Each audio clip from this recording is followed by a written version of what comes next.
Hey everyone! In this course we will learn how to build a full stack website with Next.js. Next.js is a framework on top of React. This means we still write our React components and we still have this nice declarative UI that we love so much about React, and we can install all packages like we can do in a normal React app. But Next.js adds additional features on top that are especially important in real production websites. The most important one of these features, and the reason why so many people switch from normal React to Next.js, is that we can decide for each individual page if we want to load the data client-side or server-side. If you have built a React app before, or if you have ever seen one, then you know that normal React can only do client-side data fetching. The way this works is that a React app is basically just one single web page, one HTML page that doesn't contain any content. The content, like entries from our database, any dynamic data, is then loaded using JavaScript after we already got the initial HTML page. So the initial page is empty and React then goes ahead and uses JavaScript to fetch more data. And when we navigate between different pages, it's also JavaScript that's replacing the content within the same HTML page. This approach used to be very popular because it makes websites feel like modern apps. It makes them feel like mobile apps where the page loads pretty much instantly and then we have some kind of progress spinner while we are waiting for more data to load. Okay, then what's the problem with this client-side rendering approach? The main problem is that search engine crawlers get this empty HTML page we were talking about. In the past, these crawlers didn't execute any JavaScript, so all they would see is this empty page, which means that your different pages on your website wouldn't be indexed in Google or any other search engines, which can be terrible if SEO is important for your website. Now, these days, Google's crawlers can actually execute JavaScript, so they can index pages of normal React websites, but I think other search engine crawlers, like Bing for example, can't, as far as I know. But I think even for Google Search, client-side rendering is not great because as far as I know, indexing these pages takes longer. There's some kind of priority queue. You have to wait longer until your pages appear in Google. Maybe it takes longer to update them. So usually if SEO, so search engine optimization, is important for your website, and that's the case for most websites because it's an important source of traffic, then you want the pages that are supposed to show up in Google to be rendered on the server, not on the client. This means that instead of this empty shell, we get back the full HTML page with all the data already inside it. And as I mentioned before, Next.js can do this, and it can not only do this for the whole website, we can decide for each individual page where we want to load the data. Do we want to return the full HTML page with all the data in it from the server? Do we maybe want to render HTML only when we compile the project, so loading the page is super fast then later because we don't have to make a fetch request to our server? Or we can also do it the good old React way and load data client-side. But this is just one of the benefits that Next.js brings. Other benefits are, for example, automatic image optimizations. So if you use a special image component that Next.js provides, it automatically goes ahead and resizes the image to the proper size, and it adds lazy loading and stuff like that, which is really useful to load websites faster, which again is important for SEO. Next.js comes with an integrated routing system, so we don't have to use a package like React Router to navigate between different pages. And Next.js has something called API routes, which are serverless functions, so we can build our whole backend in Next.js as well. We don't have to, we can also use something like an Express server and all the other features still work the same as before, but it's an option. I have some projects where I use these API routes and they work great. Depending on the stack you use, serverless functions work a bit differently than a normal server. But I also have a bigger project where I use a full-blown Express server, and you can use the front-end features just the same, no matter which backend you use. Before we talk about the details, let's take a look at the project we will be building in this course. So we will build a little news website using newsapi.org, which has a free tier available, and I have set up different pages in here, which each show you a different feature of Next.js. So first of all, we have this breaking news page, which is also the front page. This page uses Next.js's getServerSideProps, which is the function that we use when we want to load data server-side, not client-side. You don't yet have to understand what this means in detail. We will implement all of this later. But the interesting thing to note here is that when I refresh this page, you will not see a progress spinner like in a normal React app while these articles here are loading. Instead, it will just take a moment, and then when it's finished loading, we will see the full page at once. And this is also what Google sees when they crawl this page. So they get this page with all the data already inside it, including these articles. So let's refresh this page. Okay, it's very fast because I am on localhost, but you can note that there is no progress banner here. Maybe we can see it better when I navigate between different pages. So let's go to search. You can see we have a little progress bar at the top. And when I click on breaking, again, you will see this progress bar while the page is loading, and then the whole page with all its content pops into our browser. Breaking, and there it is. Okay, so we will implement this later and you will see how this works in detail. Don't worry about this too much right now. The second page is the search page. Here I use good old client-side data fetching, which is what we also do in a normal vanilla React project. So when we open this page, there is no data on this page yet. We have to execute a search first. Let's search for MMA, for example. And when I click the search button, we will see a progress banner here. And then JavaScript is used to load the additional data on this website. So let's try it out. There's the loading spinner and there are our articles. So again, this approach is not great for search engines because when they crawl this page, all they see is this. And this is also the case if this wasn't a search functionality, but just a normal page like our breaking news page, and we would use client-side fetching here. But this approach is not completely useless. It can make sense on pages where you don't care about search engines, where you don't care about SEO. Like an admin dashboard, for example. There you usually don't care about SEO because you don't need this to appear in search engines. The benefit is that this page loads really fast because the page itself doesn't contain any data from our server or from some remote server yet, and all the data that we later need, we load while the page is already in our browser. But Next.js has also a way to fetch data server-side, like on our breaking news page, but do this when we compile our project. And this is what we do on our categories pages here. Let's open one of them. They look pretty much like our breaking news page. Now, as you can see, this is running on localhost. So we are running in development mode, not in production mode. And while we are in development, Next.js still goes ahead and fetches the data from the server every time we open one of these pages. This is why it takes a moment. However, when we deploy this project, Next.js will go ahead and fetch all the data of these pages at compile time. And then it will fill the HTML with this data. And what we then get back when we open these different pages is just static HTML. In other words, it will be super fast to open these pages. So later in production, and by the way, we will also deploy this project later, so you will see how this works. These pages will load super fast because all the data is already inside there. This of course has benefits and downsides, and we will learn more about this throughout this course, so just stay tuned. Let's actually see another example of each of these different ways to load data on my own project here, TuTab.io, which is a little startup side project I'm building. It's a platform to find the best programming learning resources. And here I also use Next.js. Let's take a look at a page where I use normal server-side rendering, where it has to load the data from the server every time we open a page. I do this on the user's profile page. So when I open this, it will take a moment. You will see a progress bar, but the profile data of the user will be on the page and there will be no progress bar, at least not at the top part. We click this and as you can see, the data is already there. Now I actually use client-side rendering for the part here below, so these posted resources are loaded after the initial page has already loaded, as opposed to the part here at the top, which is loaded directly from the server. The reason I do this is that this part here is important for search engines. I want each user to be findable in Google, but their posted resources, which change pretty often, don't have to be indexed by Google. It's not really interesting to have this list here in Google. So to save loading time when we open this page, I fetch this data client-side when the initial page is already loaded. Because this way we only have to fetch this data from the server and we don't have to wait for this data here to load.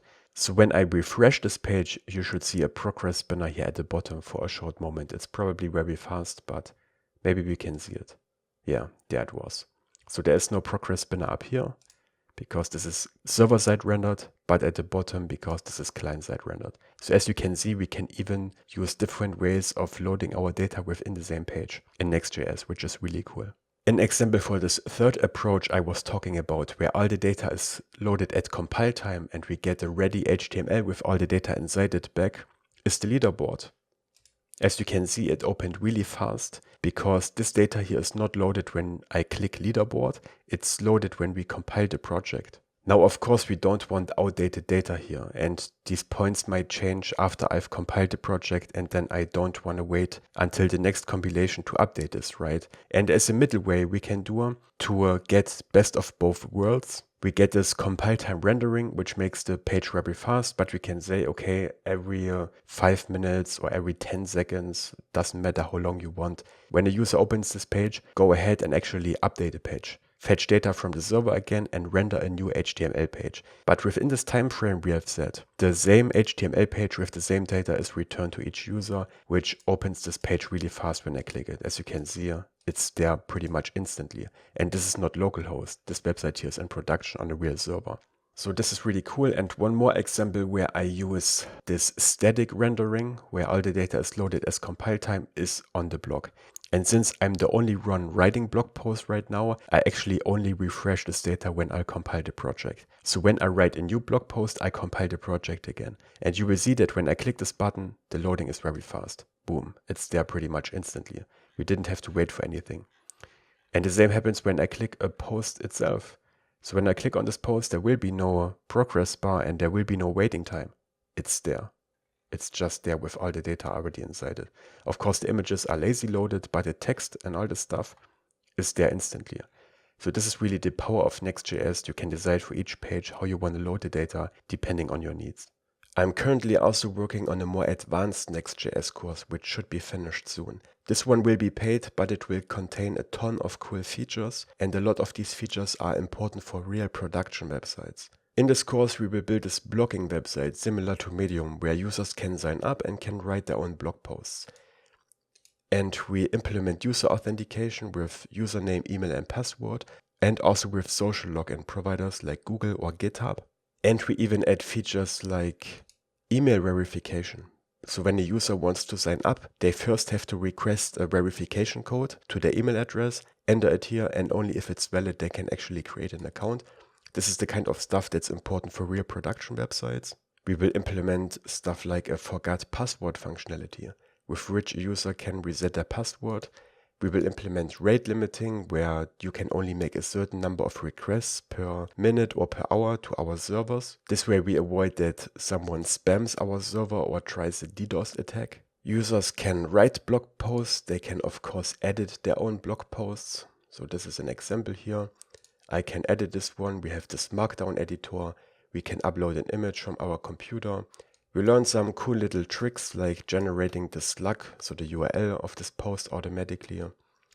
We have protection when we try to leave the page after editing something, so all these little details that are really important in real production websites. We learn how to upload images to our server and resize them there.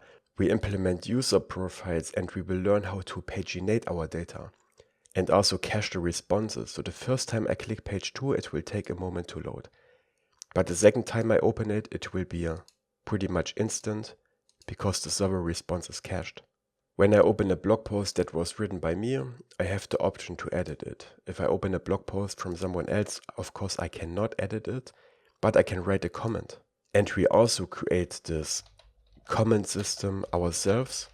So we will not use some kind of comment provider that we plug in. Instead, we will create this from scratch. We can delete comments, we can update existing comments, and we even have a nested comment thread. So I can reply here, thank you for your comment, and it will be nested under this one. And we have one level of nesting. So if I write another response, thank you too, then it will be nested under the top comment as well. This is how YouTube handles it. And what's more, we even implement pagination for these comments. So let's say this is response number 3. I set the pagination to a really small size right now. So if I refresh the page, you will see that we only see the first 2 responses and we have this load more replies button here, which loads the remaining responses. We have timestamps, we have input validation. So if I try to sign up and just click sign up, all of this lights up red.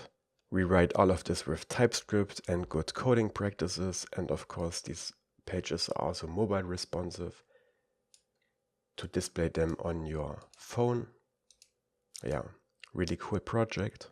At the time of making this video, I'm still working on this course, but it should be finished soon. But if you watch this in the future, the course might be already finished. You can go to codingandflow.com/nextjs. At the moment, there is a waiting list there. You can sign up there. I will notify you when the course is ready, and I will also send out a discount code to this waiting list. And once the course is ready, I will put it at the same URL. So no matter when you watch this video, go to codingandflow.com/nextjs and you will get pointed to the course. And then I wish you a lot of fun with this introduction into Next.js.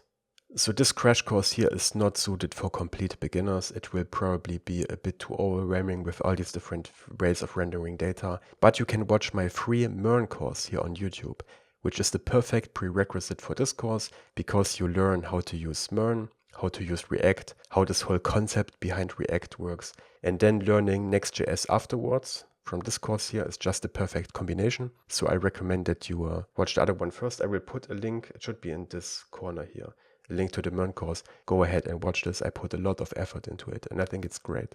And as usual, I will put a link to the source code of this project on GitHub into the video description below. There I also have separate branches for different sections of this tutorial, so you can check out the different states and the code at each state. Yeah, and then I wish you a lot of fun with this free course. As usual, when we work with React or Node.js frameworks, we need Node.js installed. We can check this by opening a command line on our computer and typing in node ---- version. And then there should be a number here. If not, go to nodejs.org, download the latest LTS version, install it. It's very easy. And of course, you also need a code editor. I'm using VS Code here, which is very popular for web dev stuff because it's free, but you probably already have something installed. And we also went through all of this in my MERN beginner course.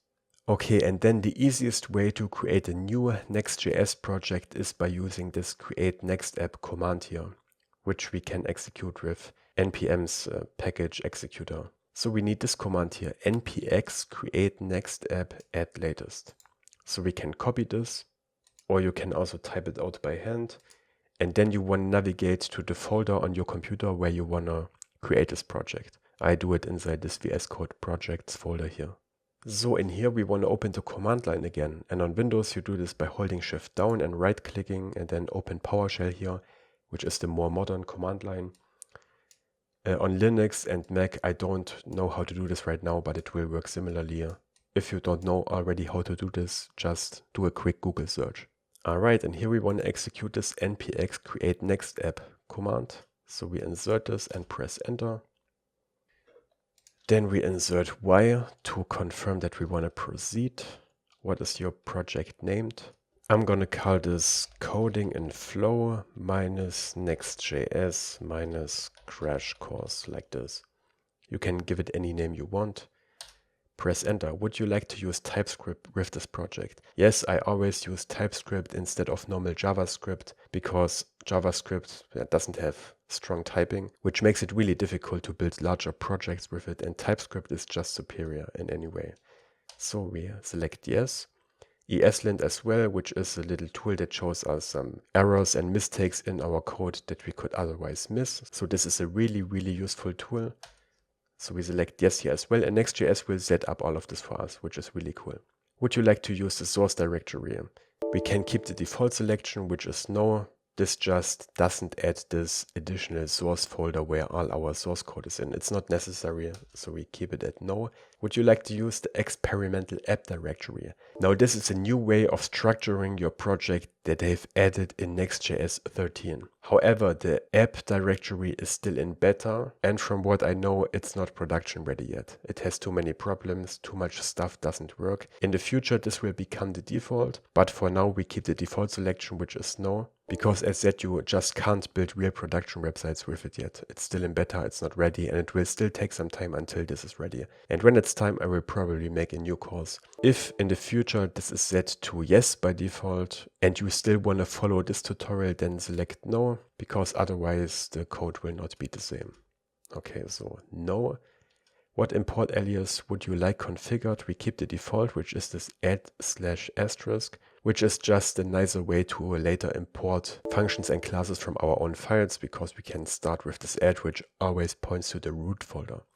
So we keep this by pressing enter, and now it does some magic and sets up a project for us. So we have to wait a short moment. And when it's finished, we want to go ahead and open our newly created project in VS Code. So we can either open VS Code on our computer and open this folder manually, or we can do it over the command line by navigating into this folder. So we type in cd, gonna type in co and then press tab to autocomplete this. Coding in Flow Next.js crash course. We want to go inside this folder and then we type in code and a dot, a period, which is the command to open this folder in VS Code. So when we press enter, this project opens in VS Code. And as you can see, Create Next app already set up a lot of files for us. But there's nothing special about these files. You can also create them manually and the same folder structure. But yeah, this is just boilerplate that we need for a new Next.js project, including a tsconfig file with all the TypeScript set up. And of course also a package.json where our dependencies are in. And for this project we need a few more dependencies. Let's install them right away so we don't have to do this later and we don't have to interrupt our coding.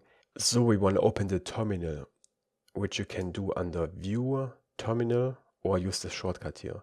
Yours is probably different because Ö is a German letter. So by pressing the shortcut I open the terminal inside this folder, and we actually only need 3 dependencies. So we type in npmi, short for npm install. We need bootstrap. We need react minus bootstrap. And bootstrap just adds some CSS features and some components that we can use, which are just styled right away. And I like bootstrap especially for these smaller projects because it allows us to set up good looking websites quickly without having to set up a ton of CSS first. Okay, and the last one is nextjs-progressbar, which is this little progress bar at the top of the page that you already saw before and that we will implement later. So we add these 3 dependencies here.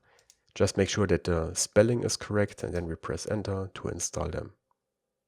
Okay, and as usual, these version numbers here for each package are of course updated over time.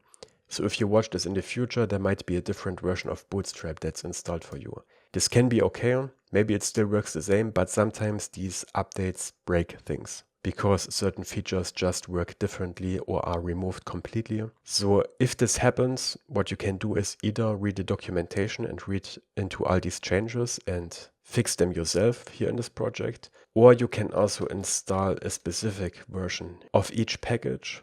This way you make sure that you have the same version numbers I'm using here and everything should work the same. So earlier we typed in npmi and then for example bootstrap for the bootstrap dependency. To install a specific version you can add an @ sign and then the version here. So in this case 5.2.3. This will install this specific version of Bootstrap, and this way you have the same version as I'm using here and everything should still work the same. And you can of course do the same for all the existing dependencies as well.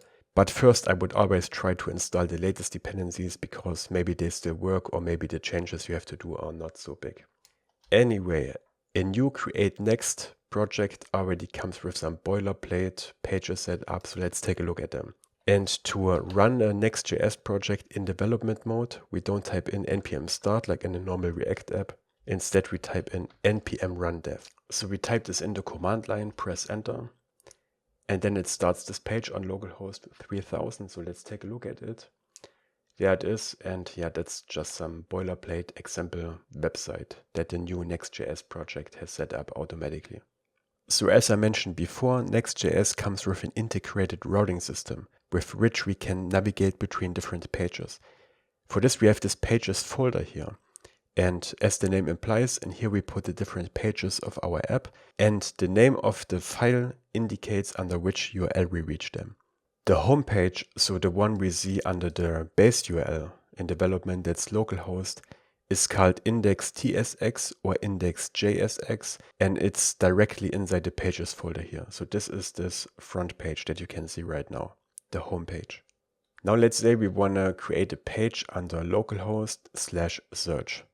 For this we add a new file in the pages folder, and we call it search, and the name of this file is the name of the relative URL. So we have to call this search. We can't give this a random name because this is where we want to access this URL. So let's create a search.tsx and let's create a component in here. I do this with this shortcut, which comes from this simple React snippets extension here I have installed, but you can also type this out manually. The name of the component itself is up to you. It doesn't have to match the name of the file. So we can call this search news page, for example. And for now, let's just put a main tag in here. And in between an H1, the headline, which will say search news. So when we save this, we can now navigate to localhost/search and we will reach this URL here. And there you can see it, search news page. Now the CSS is still messed up, but we will fix this later. And just like for a normal React app, any change we make here is automatically applied here on the left side. So we don't have to wait or refresh this manually. It's really cool. So let's go back to the home page, which again is under localhost 3000 without a relative URL behind it. So let's remove all the boilerplate in here within this main tag, because this is just this example page and we don't need this. So we delete everything inside main. We can also delete this class name here for now. And let's just write hello world in between here. Save this and there's our change. It's not beautiful yet, but we will get there.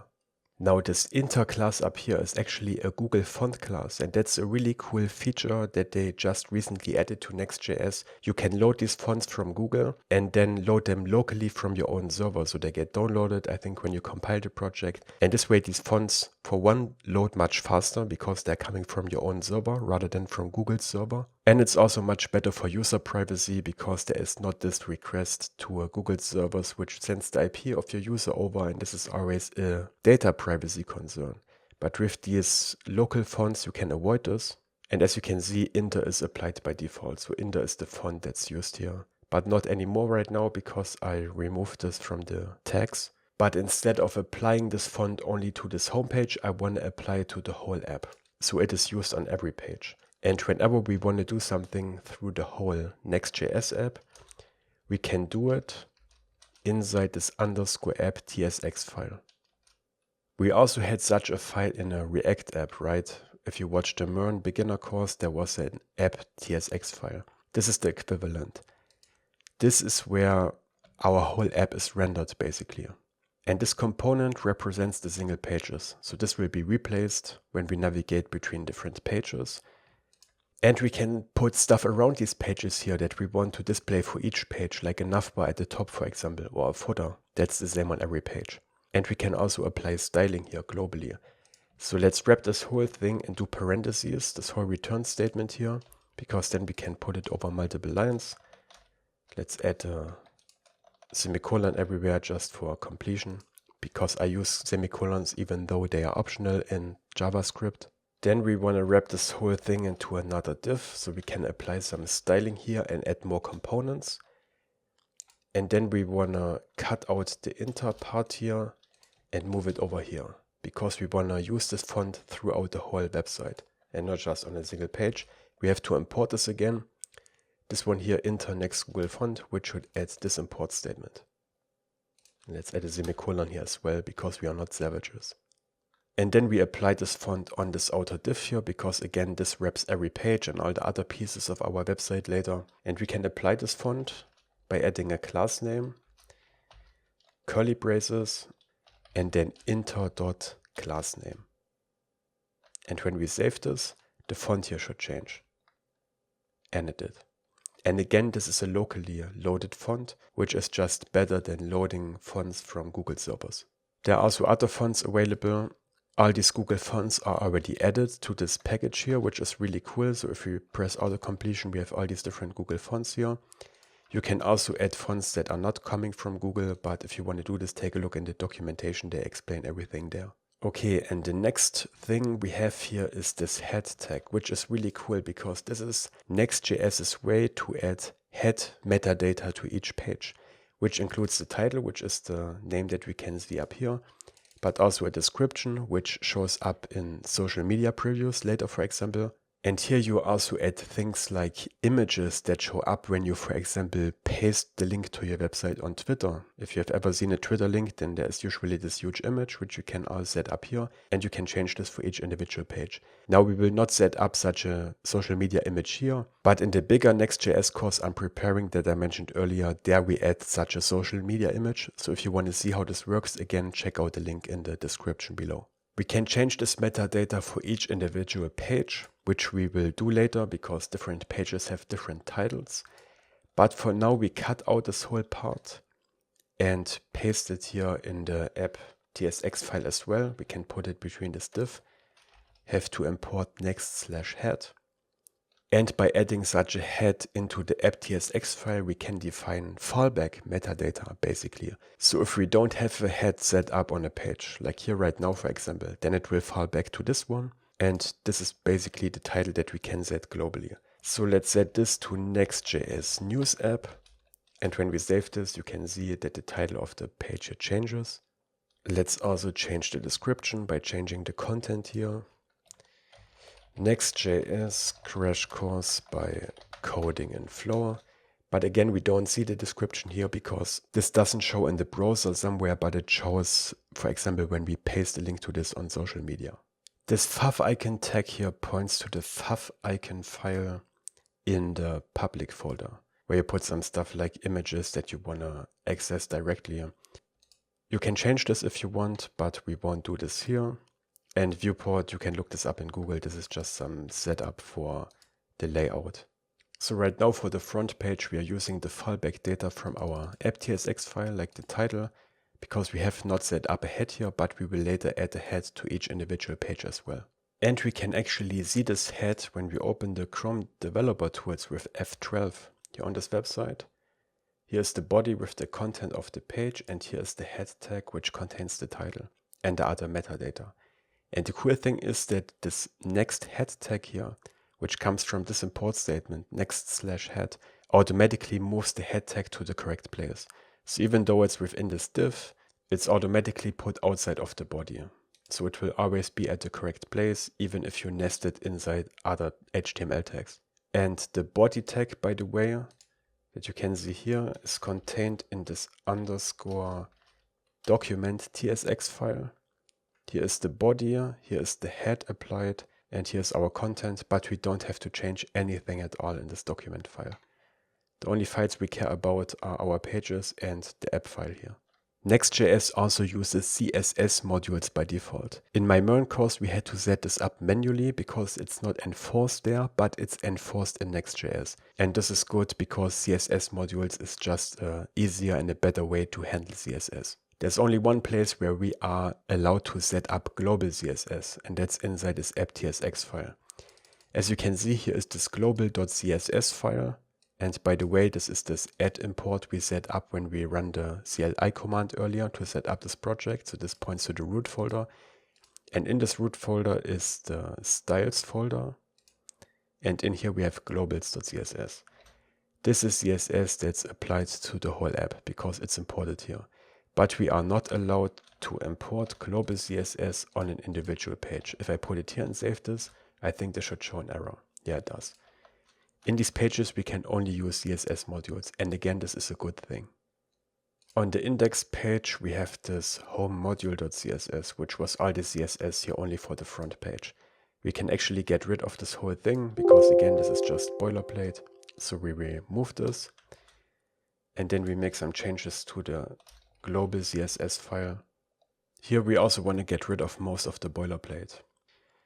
So let's delete the max width variable and the border radius. We don't need this stuff.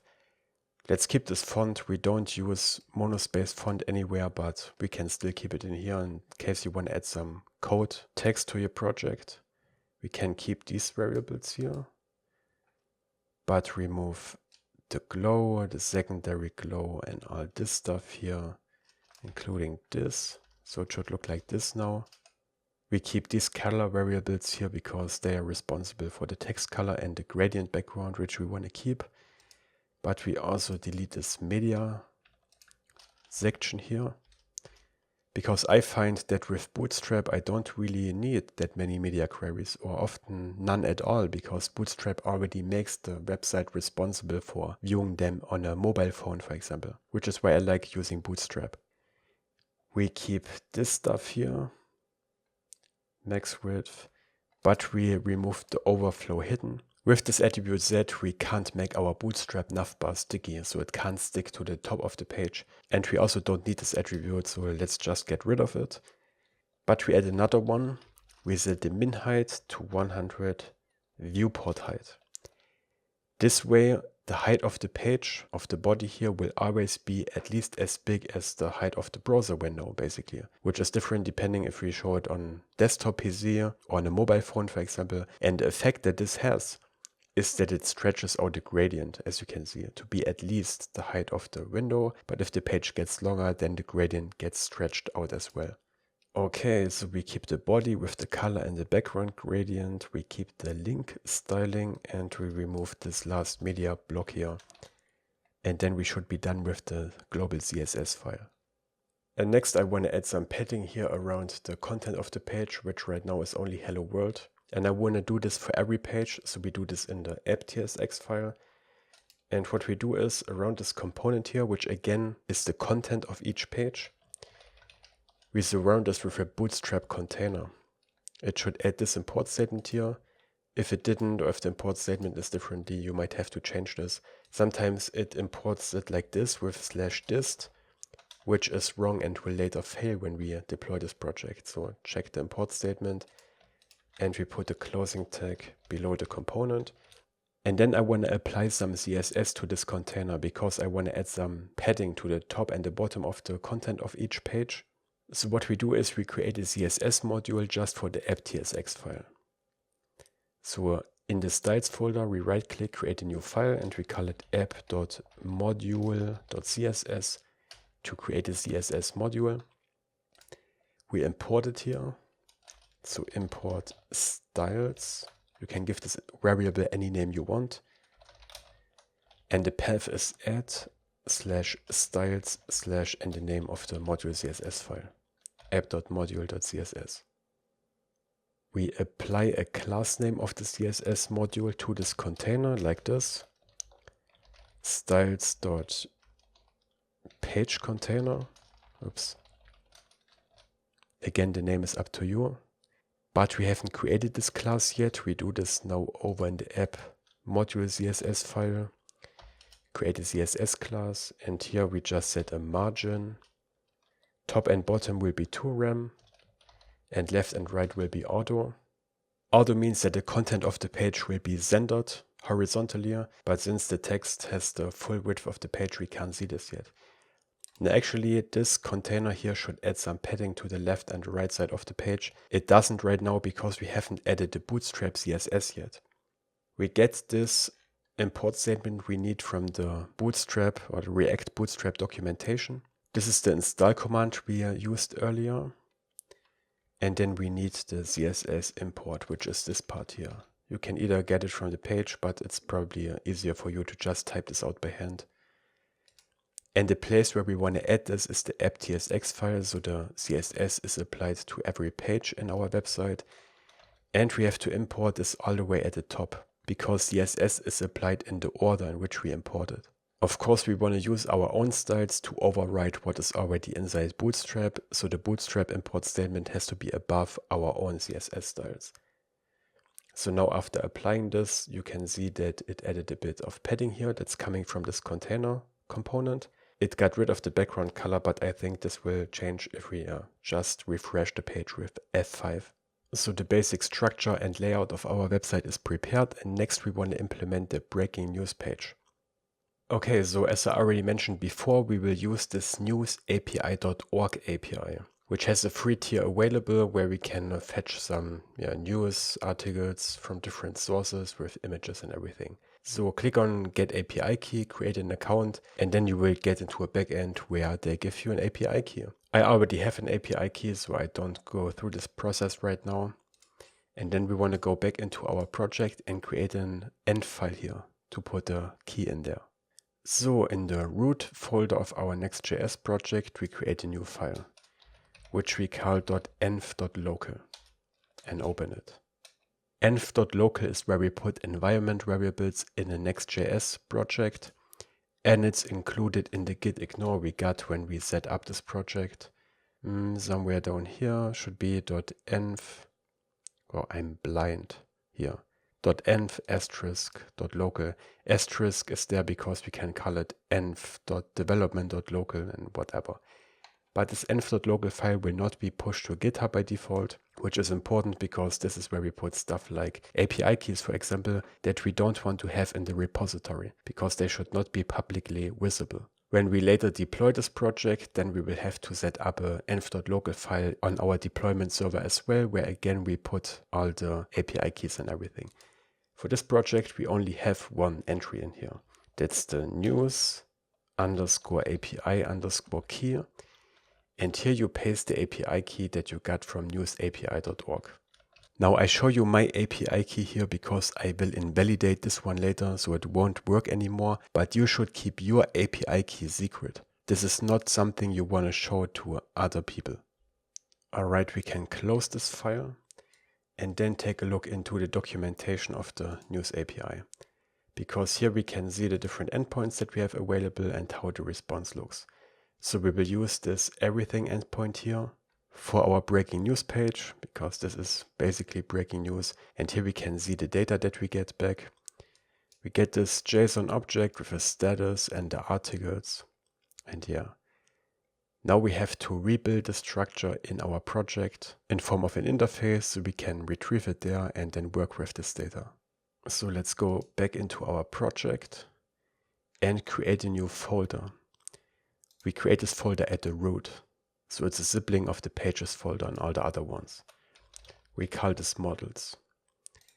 And in here we create a news article.ts file. Not tsx, it's a normal TypeScript file. And in here we set up the interface for this news article response we get back. This is something you only have to do in TypeScript because it's a strongly typed language. You don't have to do this in normal JavaScript because in JavaScript you can access any field willy-nilly and there are no real rules. But in TypeScript everything is a bit more structured. So we want to export an interface from here that we also call news article. This is the data structure we later work with. And one news article is one of these entries in this articles array here. We don't have to include all these fields if we don't care about all of them. I will exclude the source because we don't really need this and it's a bit annoying that we have to set up this nested structure here, so we will just ignore this. But author, title, description, URL, URL to image, published ad and content, we will add all these fields to our news article interface. And yeah, they're basically our strings. So back into our project. Author colon string, and these names of course have to match the names of these keys here. Otherwise later when we retrieve this data, JavaScript doesn't know which data belongs into which field, so these names have to match. With the same spelling, the same casing. Okay, so we can duplicate this in VS Code by holding Shift and Alt and pressing the down arrow key. Then we change this one here to title, duplicate it again. Description, those are all these fields from the response we get back. URL, which is the URL to the article. Then we also have URL to image, and we add a question mark here to make this optional. So this can be undefined. I just noticed this when I used this API earlier to prepare this project, that sometimes there is no URL to the image. And we have to be careful about this, because if we try to load this with an invalid URL, we get an error. Alright, then we have published ad and content. And we won't actually use all these fields on our project here, but if you later want to experiment with this, play around with it a little bit, maybe add some new features to this project, then you can use this data here. Okay, but the response we get back is wrapped into this envelope here. So we have this other object around it with the status code and the total results. We don't care about those two pieces of data, but we still have to recreate the structure because this is how the response looks. So what we do is we create a response interface, which contains one key articles, which contains an array of news articles. This is the structure here. So we can do it in the same file. I don't see a reason to create a separate file for this. So we export another interface, and we have to export them because we want to use them outside of this file. Let's call it news response. The name of these interfaces is up to you. Only the keys of the fields within it have to match. And in this news response, we want to have this articles key. So articles, and it's an array of our news article interface up here. So this is how this interface here looks. And now we can use this to retrieve the data from the API and work with it in a type-safe way. Alright, and then we want to use the front page here to show the breaking news. Let's close all these files here and open our index.tsx file, which is the front page. Now, as I already said, we must not rename this name here because index is what makes it the home page of this root URL. But you can rename the name of the component function here. Let's rename this to breaking news page. And let's start by adding the head metadata here so we can change the title of this particular page. Remember, we already have a head in the app.tsx file, which is the fallback data basically. So since we don't have a head set up here, this shows the title that we set up in the app.tsx file. But we want to add the head here as well to change the title. And again, the import statement is this one here, next/head. Alright, and I only want to change the title. I don't want to change the description. Of course, this is all up to you, but I'm just going to add the title tag here. And I change the title to a breaking news hyphen, and then again, Next.js news app. As you can see, it changes the title of this page, but if we navigate to search, it will still have the fallback title, Next.js news app. Nice. Now, when we take a look into the developer console, there should only be one title, right? Even though we have one set up here and one set up in the app.tsx file, so they will override each other. This is exactly what we want. But as far as I remember from my two-tab code, this is not the case for all these tags. Some of them don't override each other. And to make sure that they override each other, we can add a key to them. This is just a normal string. We can give this a name. And by adding the same key to the title here, we make sure that there's only ever one of them. I don't know if it's necessary for the title, but just to be sure, it makes sense to add a key here as well. And we can also add a key to the description. We should do this actually, to make sure that if we set up a different description somewhere else later, they override each other. So key description. And whenever you use this meta description tag somewhere else, also add the same key. But again, I don't add the description here, which means that we fall back to this one we set up in the app.tsx file. Alright, then let's get rid of this hello world text here and add the h1 headline instead. Breaking news. Okay, and now where do we get our data from?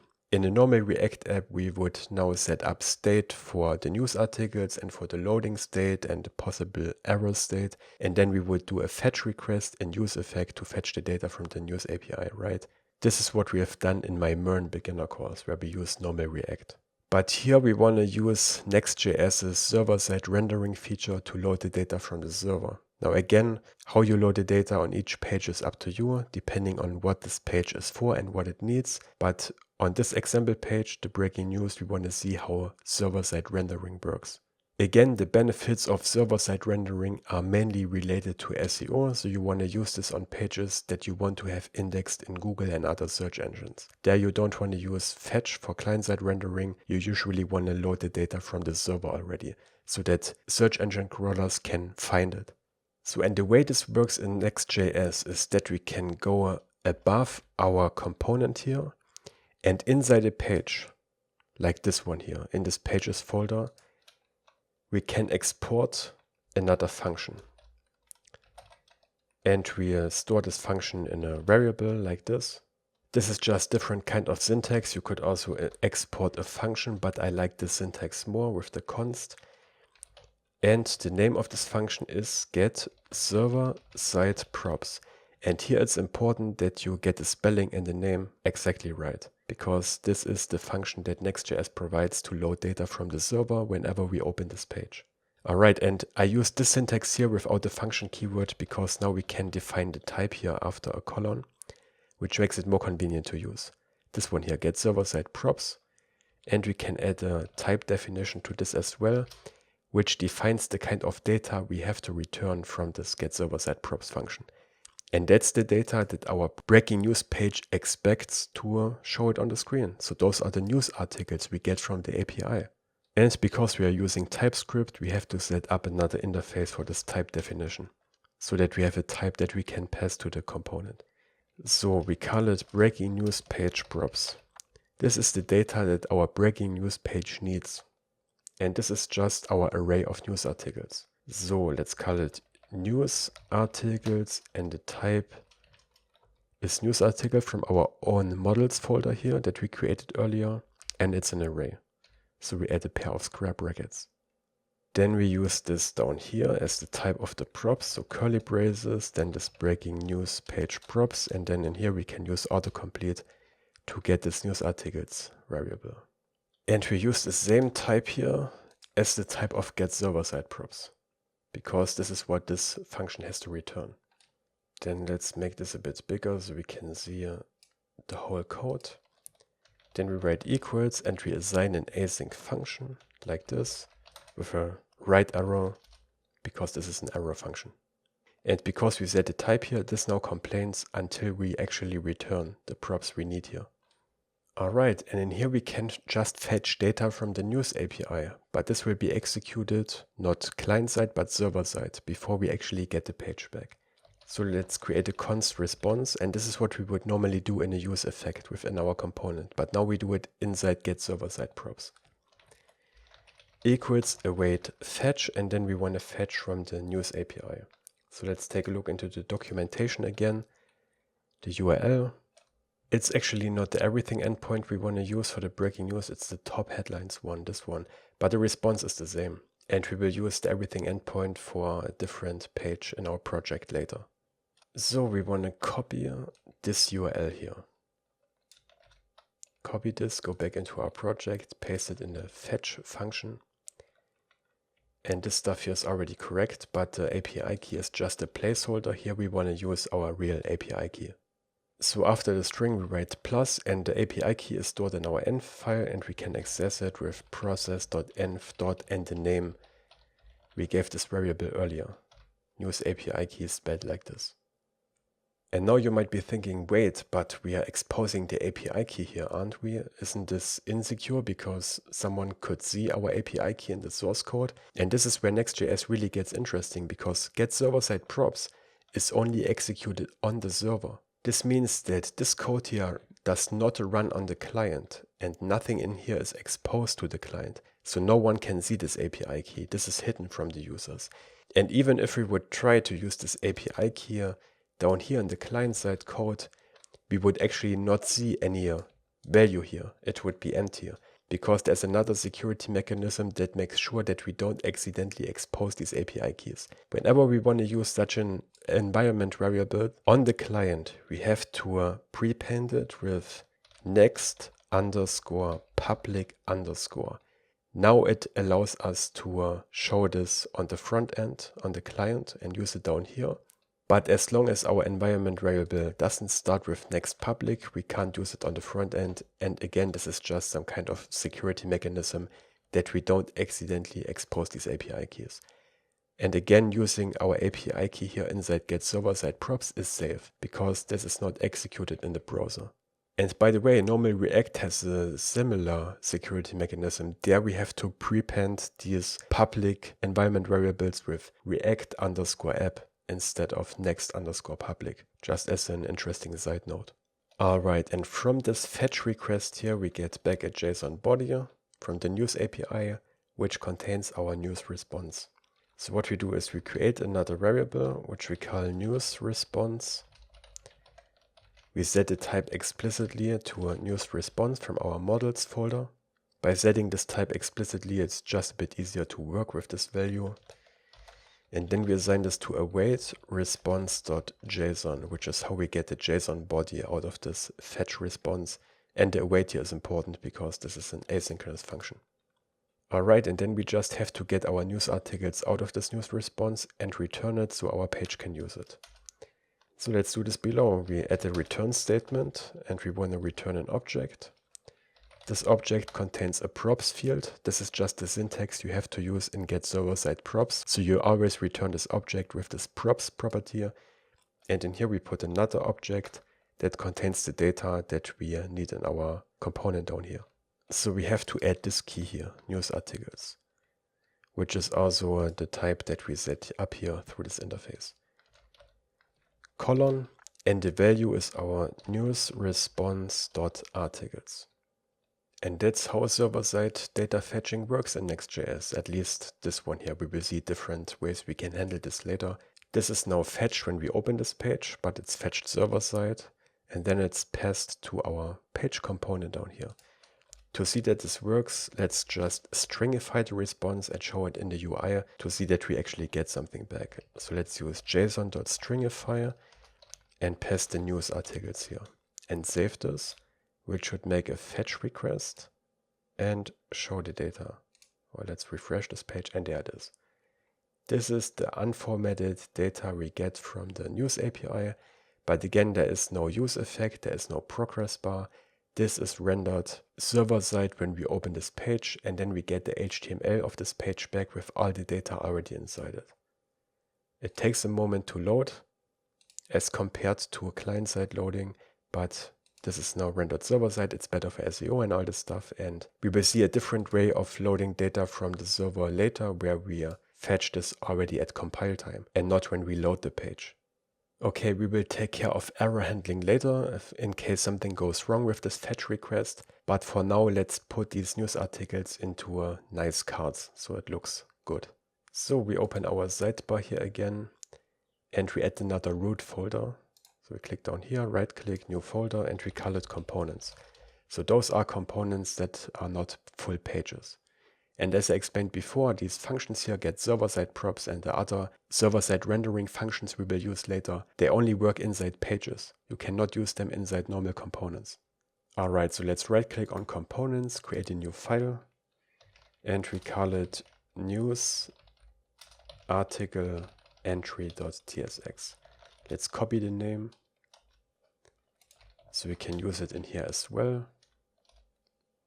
And each of these entries represents one news article in our UI. First of all, we need an interface because we have to pass a news article model to this entry, and the interface defines the type of the props we pass. So let's call it news article entry props. This is just a naming convention I like to use. And it contains one field, article of type news article. And I like to add the trailing comma here. Okay, so in here, curly braces, colon, news article props, and I like to add it in this order because then we get auto-completion in here. Now we can add our article, and we can actually destructure this article variable into its single parts because otherwise we have to write article.title, article.description, and so on. What we can do is behind article, but within this closing curly brace, we can add a colon and another pair of curly braces. And now we can destructure this article into its single components. So that's the title, the description, URL, URL to image, and that should be it. There's more data in this model class, but we don't need these other fields here in our news article entry, so we can ignore them. Okay, and then we set up a little card layout. First, I go above this return statement here because I want to add one additional step. We create a const valid image URL equals. Now from the API we get this URL to image, but I recognize that sometimes those are not valid URLs. Sometimes those are just relative URLs with the base URL missing, and this doesn't work and it will throw an error. So we have to write a little bit of code to check this. What we do is we take the URL to image and check if it starts with, and this is nullable, this is why it adds this question mark here, the save call operator. If this starts with http:// or Then we copy this because we want to add this again, but change this to HTTPS. So if the URL to image starts with HTTP or HTTPS, then we know that we have a valid URL. So we surround this with another pair of parentheses like this to get one expression here, which evaluates to either true or false. And then we use the ternary operator, so a question mark. If one of these two cases here is true, then we want to assign the URL to image, which is just this variable here, to our valid image URL. If this is false, so after the colon operator, and this is, by the way, just a ternary operator. So we have a Boolean expression, a question mark, what we want to do when this expression is true, and the colon, what we want to do when this expression is false. If this is false, we want to assign undefined to our valid image URL. So then it will just not show an image at all. And then we want to set up the layout in the return statement. But it would be nice if we could see a preview of this. So let's save this for now, go into index, and let's maybe just draw one of them on the screen here. So we use our news article entry component, which requires that we pass an article to it. And let's just for now use the first entry in our news articles array.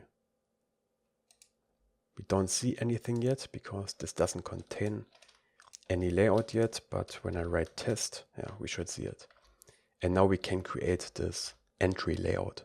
The cards we will use here come from Bootstrap. This is why we installed this dependency earlier.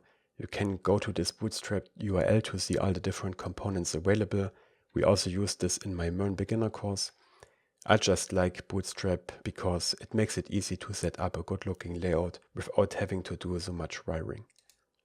Okay, so the outer tag of this whole entry is an anchor tag, so a link. Why? Because we want to be able to click these entries to get to the actual article. So we can set an href on this link, which we set to the URL of the news article. It's that simple. Then we add a card here, which comes from this Bootstrap import statement. Again, if it doesn't import properly for you, you can type this out manually. We close this and we add a class name here. I set this to age-100 as a string, which makes this card as high as the space available, which will later look better when we put it in a grid, because then all these cards have the same height. In here we put card.image, which is the image at the top of the card. This gets a self-closing tag with a slash and a closing anchor bracket. It needs the source of the image, which is our valid image URL. And we also have to set the variant, which we set to top, which defines where this image is placed. So as you can see from the rounded corners here, this is the top of the card, and below it will then be the text of the article. So we go below card image, but still within the card tag. Add a card body. And in the card body, we add a card title. And these tags just take care that the padding and the text formatting and everything looks good. And in here, we use our title variable from the news article. So we put this between curly braces because this is a variable. When we save this, we can see the title here. And below, we put card.text, where we want to show the description of the article. Okay, so as you can see, this whole thing is a link now, because this points to the news article itself. But we don't want to read this right now. We want to finish our website. And by the way, those are Bootstrap convenience classes. So we can do this age-100 because this is coming from Bootstrap, and it applies height of 100% to the tag that we use this class on. You can read more about these classes in the Bootstrap documentation. The alternative for this would be setting up our own CSS module for the entry and adding our own module class where we define height of 100% ourselves. But this is just a little bit more convenient here with these Bootstrap classes. But instead of just showing one news article, of course we want to show multiple ones, and I want to show them in a nice looking grid that also resizes with the size of the screen. Since we will use the same grid with the same layout on our different pages later, let's create a reusable component for it. So in the components folder, we create a new file which we call newsarticle_grid.tsx. And again, I copy the name here, so I can paste it here for the component name as well. We define an interface for the props as usual. So interface newsarticles_grid_props, and it will get an array of articles passed to it. So newsarticles colon, our news article model type, and square brackets for an array. And then we pass it to the component newsarticles_grid_props, which contains this articles field. And again, for responsiveness, I use Bootstrap classes and Bootstrap components because they make it easy to build these responsive layouts that change their size depending on the screen size. I also use the same in the MERN beginner course. So here we want to use a row from the React Bootstrap library. Again, make sure that the import is correct. On this row component, we can define how many columns we want to show for different screen sizes. And the combination I liked was XS, which is very small screen sizes. Then we only show one row or one column. For small screens, we show 2. And for XL, which is basically desktop size, we show 3. Close this. And in here, we add curly braces because we want to write an expression in here. We want to write some JavaScript. We want to take our articles and map them to news article entries. So we take our articles data, and for each of them, we want to display a news article entry component, which we do with the map function. Map is very common in React code because this is how we transform data into components, basically. So inside the map, we write article and the right arrow. And here we can define what we want to do with each article in this articles map. We add a pair of parentheses because we want to return something, and this way we can write this return statement over multiple lines. You could also add curly braces instead, but then you have to write return in here. So this is just a short form basically. For each of these articles, we want to return a news article entry, but we also have to wrap this into a Bootstrap column just so that the formatting and the responsiveness works properly. Okay, whenever we map something or create a list in React, we have to give the element a key.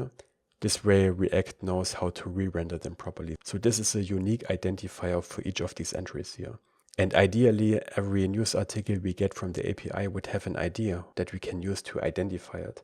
The problem is these news articles here don't have an ID.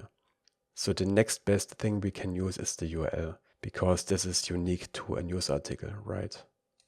2 different news articles should never have the same URL. So we use article.url as the key. And then inside the column, we create a news article entry component that we really care about. And here we simply have to pass the article to it. That's the article from each round in our map call here. One more thing I want to add here, I want to add a class name to the row. Again, this is a Bootstrap utility class called G-4, which just adds a gap between the rows in this grid. Okay, and the rest is really easy. We have our news article entry component, we have our grid component, we have our data already available. Now we just want to display our grid here on the breaking news page. So news articles grid, and to it we simply have to pass our articles that we get from getServerSideProps. News articles. And as soon as I save this, we will see our grid here on the screen. So now this is not just one article, but multiple ones. We will optimize the size of these images and everything later, but for now this is fine. And since we used Bootstrap columns and rows, this automatically adapts to the screen size. So now we have 3. This is really cool. So this is mobile responsive. Again, we will fine-tune the layout later. And this is also zoomed in, by the way, because I've set a zoom on Windows to 150% so that you can see the code and everything better. On your side, this will probably be a bit smaller. Anyway, it's already really cool. We have our news grid, our news articles. Now we don't have any pagination here because that's not the point of this tutorial. So we just have one page. But in my Next.js course that I'm preparing, there we will set up pagination, where we have a load more button here or different page numbers that we can click and navigate between different pages of data. But for this tutorial, this will suffice. Now one more thing, let me put this message in here that we had in the example project earlier. So below the h1, I'm gonna paste an alert, which is another Bootstrap component. This just shows this text here. This is just for explanation. If you later take a look at the project on GitHub again or on your project, you remember that this is how this page here worked. This page uses getServerSideProps to fetch data server-side on every request. This allows search engines to crawl the page content and improves SEO. And to better see how this page is loaded, let's actually go into getServerSideProps again, and let's add an artificial delay here. I will remove this in a moment. This is just a line that creates a promise that returns when the timeout of 3 seconds is over. So this is just a delay of 3 seconds, basically. This is an artificial loading time. Now when we refresh this, we will only see this page here after 3 seconds. As you can see, this is loading, and then we get the page with the data already inside it back. So there is no client-side progress spinner that we see. And again, we will later learn how we can avoid this loading time by generating these pages with all the data when we compile the project. Okay, now I switched over to the search news page that we already set up earlier, and I entered the /search endpoint in the web browser to view this page. Here we want to do good old client-side data fetching, which was the only way we could do it in a normal React app. Again, the benefit of client-side rendering is that the page shell, the page without the data, loads pretty much instantly. It just feels faster and it feels kind of modern, but the downside is SEO. The data is not contained in the HTML when we get it from the server, when we load it in the browser the first time. It needs JavaScript to go ahead and do a fetch request to the server and then load it dynamically afterwards. And if you watched my Learn Beginner course, then you already know how this works. We need state variables to hold the data that we want to load, the loading state and the error state usually. So here at the top we create a const and then we add a pair of square brackets like this. This is how we define these state variables. We call the first one search results and the setter is set search results. I don't explain the basics of how this works because we already learned this in the Learn Beginner course, but this is state and this is the setter for the state. And we create a state with this useState hook here from React. So this is this React import statement. Now I want to initialize this with null, so with no value in it yet, but then TypeScript doesn't know what value this is supposed to have. But we can fix this by adding an explicit type argument here with these angle brackets. In here we pass news article, so our model type, but an array of this. This will be a list of news articles. Let's make this window here bigger. Then we make a vertical bar, or a pipe, how it's sometimes called, to define a second type that this state here accepts, which is null. So search results can be either an array of news articles or null, and null is what we initialize it with. Then we need another state for when this is loading. So we call it search results loading. I like to be explicit with these names. Sometimes people just call it is loading, but then I find that you don't really know what is loading. What is this supposed to represent exactly? So I like to use long variable names, but be very explicit. And the setter, set search results loading. And we initialize this with a useState and the default value false. And since the default value is a Boolean, we don't have to set a type here explicitly because TypeScript can infer this. It knows, okay, search results loading is a Boolean now. Then let's duplicate this line because the error state is also a Boolean. Search results loading is error. And set search results loading is error. Again, it's a very long name, but I like to be explicit. So with client-side rendering, we always have to do this weird dance with these different states because we change the state of the page that's already on the screen. Now Next.js, or rather the creators of Next.js, which is a company called Vercel, they also have a package that makes all of this stuff here a bit more convenient because it puts all of these variables into a separate hook, which we can use. And it also takes care of automatically caching this data that we fetch and revalidating it, for example, when we focus a window. So then it will go ahead and fetch the data again. These are some really cool advanced features. Again, this is out of scope of this tutorial because this is just a crash course, but I will cover this in my Next.js course where the link is in the video description below. And to trigger this data fetching, we want to add the form input field here. So below our h1, we put a form, which again is a bootstrap component.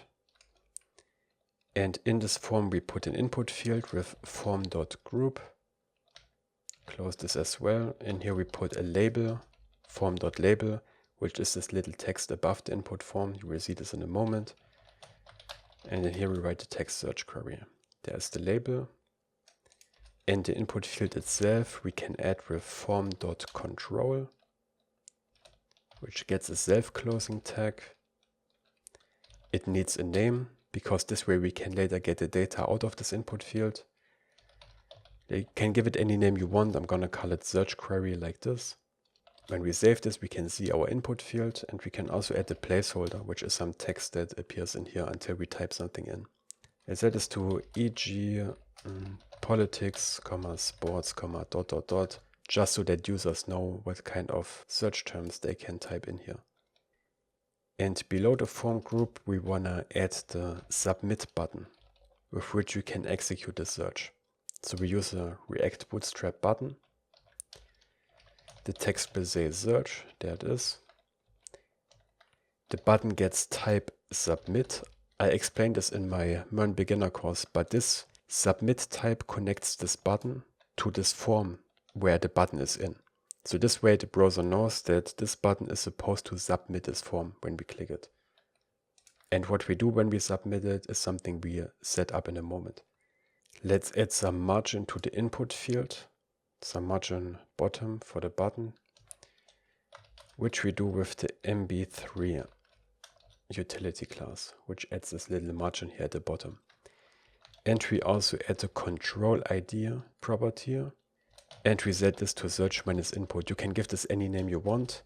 This is just an accessibility feature, and it connects this label here to the input field. So now when I click this label, the input field is selected. This is what this takes care of. This is just a convenience that Bootstrap provides for us. All right, let's also add the class name MB3 to the button, so it has some margin at the bottom as well. And I want to set the button to disabled when search results loading is true, so that while this is loading, the user can't click this button again and unnecessarily execute this twice or multiple times. Alright, but then of course we also have to tell our app what we want to do when we submit this form.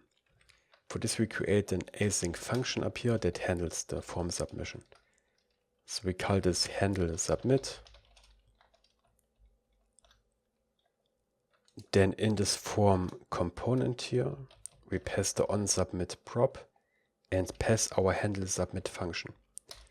This way our code knows that it's supposed to call our own handle submit function here when we submit this form, which again happens when we click the search button because it has the type submit set to it and is inside the same form as our input field. Okay, and this onSubmit handler here passes some data to our handle submit function. It's often just called E, that's a convention. E is short for event. And the type of this argument is form event. I don't remember how I figured this out. I probably had to Google this. Or it might also say here, yeah, it says HTML form event handler. Sometimes these TypeScript types can be difficult to find and then you have to Google this. But the type of this is form event. And we have to pass a type argument to this as well. The type of this form event, which is HTML form element, like this between angle brackets. And this HTML form element is basically the input field. So when we handle the submission of the form, we get this form event from this input field, and this is where we can get the data out of. Now there are some form libraries available for React that make all of this a bit more convenient. We used one of them in my Learn Beginner course. The package is called React Form Hook. It's the most popular one for React. The reason why I don't use this here is because we only have this one single input field, and then such a form handler package would be overkill. If you have multiple input fields, then you usually want to use it because it makes this wiring here a bit more convenient. And in my advanced Next.js course, we use React Form Hook as well. Okay, when we handle these forms manually, the first thing we have to do is we have to call e.preventDefault, because HTML forms by default refresh the page when we submit them. But we want to avoid this here because we want to make a fetch request to our server and not refresh the page, right? So now below we want to get the data out of this form event, which we do the following way. We create a const that we call form data. And we assign this to a new form data like this. And in here we pass e.target, which now points to this input field. And we have to cast this to HTML form element. This is a lot of boilerplate. Again, I found this out in Stack Overflow after Googling it. And libraries like React Form Hook get rid of this boilerplate. But again, for one single input field, it's better to just do it the manual way. And now from this form data we can get our search query by calling form data.get, and in here we pass the name of this field, which is this exact name here, search query, with the same casing, the same spelling. Now the type of this is form data entry value, so we also have to call to a string to turn it into the string representation. And it automatically adds the save call operator because it could be null. And then let's also call trim, which removes any white spaces that we add in front and at the back. So when we type in something like this, it will only take this part here, which is what we want. So we trim this. Then we check if search query is false or not. So only if this has a value, we want to go ahead and execute our search, because if the field is empty, then there is no point. We could also show some kind of error or warning if this is empty, but I think it's not necessary because a user will recognize that when they click search without typing something in, then nothing will happen. I think there's no error message necessary. For now, let's just call alert with the search query to see that we actually get the correct value. Save this, and I'm gonna add some spaces to see if the trim works. ASD as ASD, search, and there's our input. But of course, we don't just want to show a stupid alert message here. We want to use this input to send a search query to the news API and get the results back. The problem is, since we are not using getServerSideProps here, this will be executed on the client. And this means we can't use our news API key here because this would be visible to the client in the browser. Now, of course, a normal user wouldn't find this API key because we don't display it in the UI, but it would be in the source code. So someone who knows about code would be able to find this API key if they want, but we want to keep it secret. And the only way to handle this securely is to have our own backend server, where we do the request to the news API with the key inside it, because there it's hidden. And our front end will only make a request to our server. So our front end doesn't need the news API key. Again, in getServerSideProps on our breaking news page, this happened automatically because getServerSideProps is executed on the server. But now we are in client-side code, so we have to set up our own backend endpoint. And normally, a backend is a separate project. In the Learn course, for example, we had our React front end and our server was an Express app. So this was two separate code bases basically. And you can still do this in Next.js, but you can also use these API routes, with which we can build a backend directly in Next.js. And these API routes are located in this API folder here inside the pages folder. So this was set up automatically when we created a new Next.js project with the create next app command. And the routing here works similar to normal pages. So remember, for a normal page, we have the base URL / and then the name of this file, or index if it's the front page in this folder. For API routes, we have to add /API after the base URL and then the name of this file here. In this case, that's hello, but without the extension. So this returns name John Doe, and this is the response that we return in here. This is just an example file that was set up with create next step. And this is an API endpoint. This is a real little server basically. To be exact, those are serverless functions, which work a bit differently than a normal Express server. So they only spin up to execute some work and then they get turned off basically. So they don't maintain the state like a normal server. This has benefits and downsides. But for many projects, this is sufficient and you don't need a separate backend. Now, later we will deploy this project to Vercel. As I mentioned earlier, Vercel is the inventor, the creator of Next.js, and they are also a hosting provider, which is optimized for Next.js projects. So when we later deploy this project to Vercel, which is very easy, as you will see, all of this stuff here will just work. The server functions will work, getServerSideProps will work, and we can use these here as our backend. So in this way, a Next.js app is not just a front-end app like React, it's a full-stack app with backend and front-end. So, but we don't want to return John Doe, we want to return the news that we get from the API. So first of all, let's rename the file here. So we change the endpoint of this handler. Let's call it search-news. Now when I refresh this, we don't find this page anymore, because now we find it under search news. And in here we want to make the request to a news API. First of all, we can delete this type. I find this a bit unnecessary. It defines the type of the return statement, but I see no benefit in using this. Maybe I'm mistaken, then you can tell me. And we will pass our search query in form of a URL query param. So there will be this question mark, and then we will add query equals, and then sports, for example. This is how this will look. So we want to get this data out of the URL in here, which works pretty similar to how we did it in Express in the MERN course.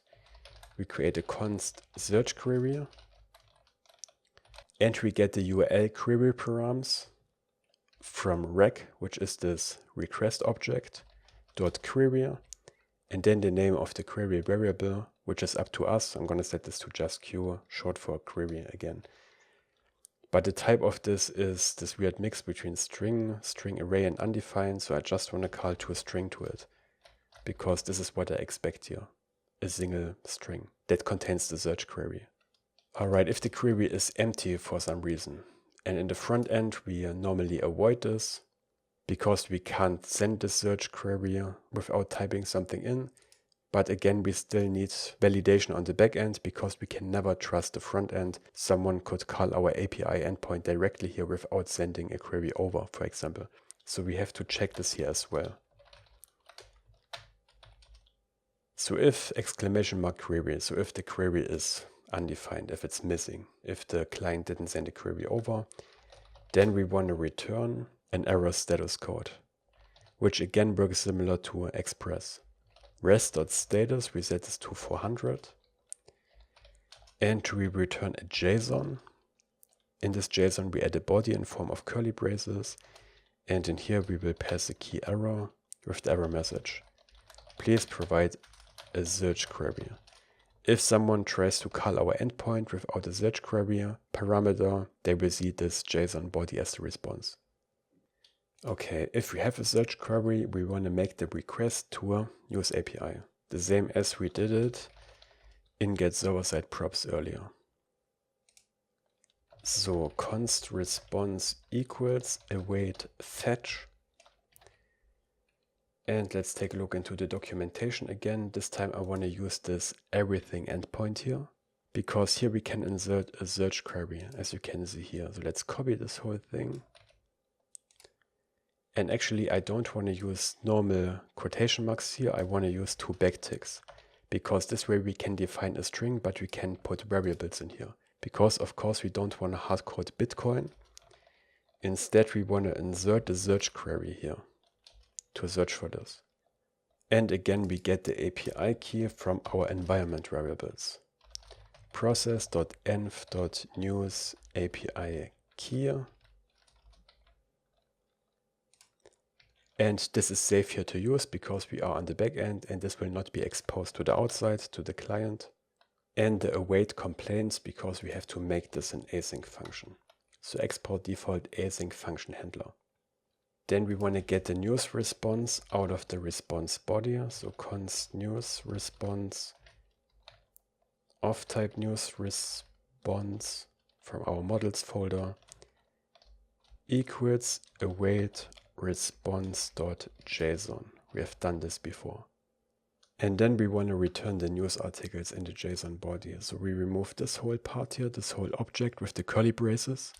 And instead we pass news response.articles. This is what we return to the front end when we make this request here with a search query. And let's actually try this out in the browser before we make the request from our code. So we make a request to /API/search news. And first let's try it without adding a query param. Please provide a search query. So we add $q equals turtles, for example, and there are news about turtles. Now we want to show them on the front end and format them properly in our news article grid. So let's go back to the search page on our front end. Let's get rid of the alert here and continue the code. So we put a try catch in here. This is a network request. It can go wrong.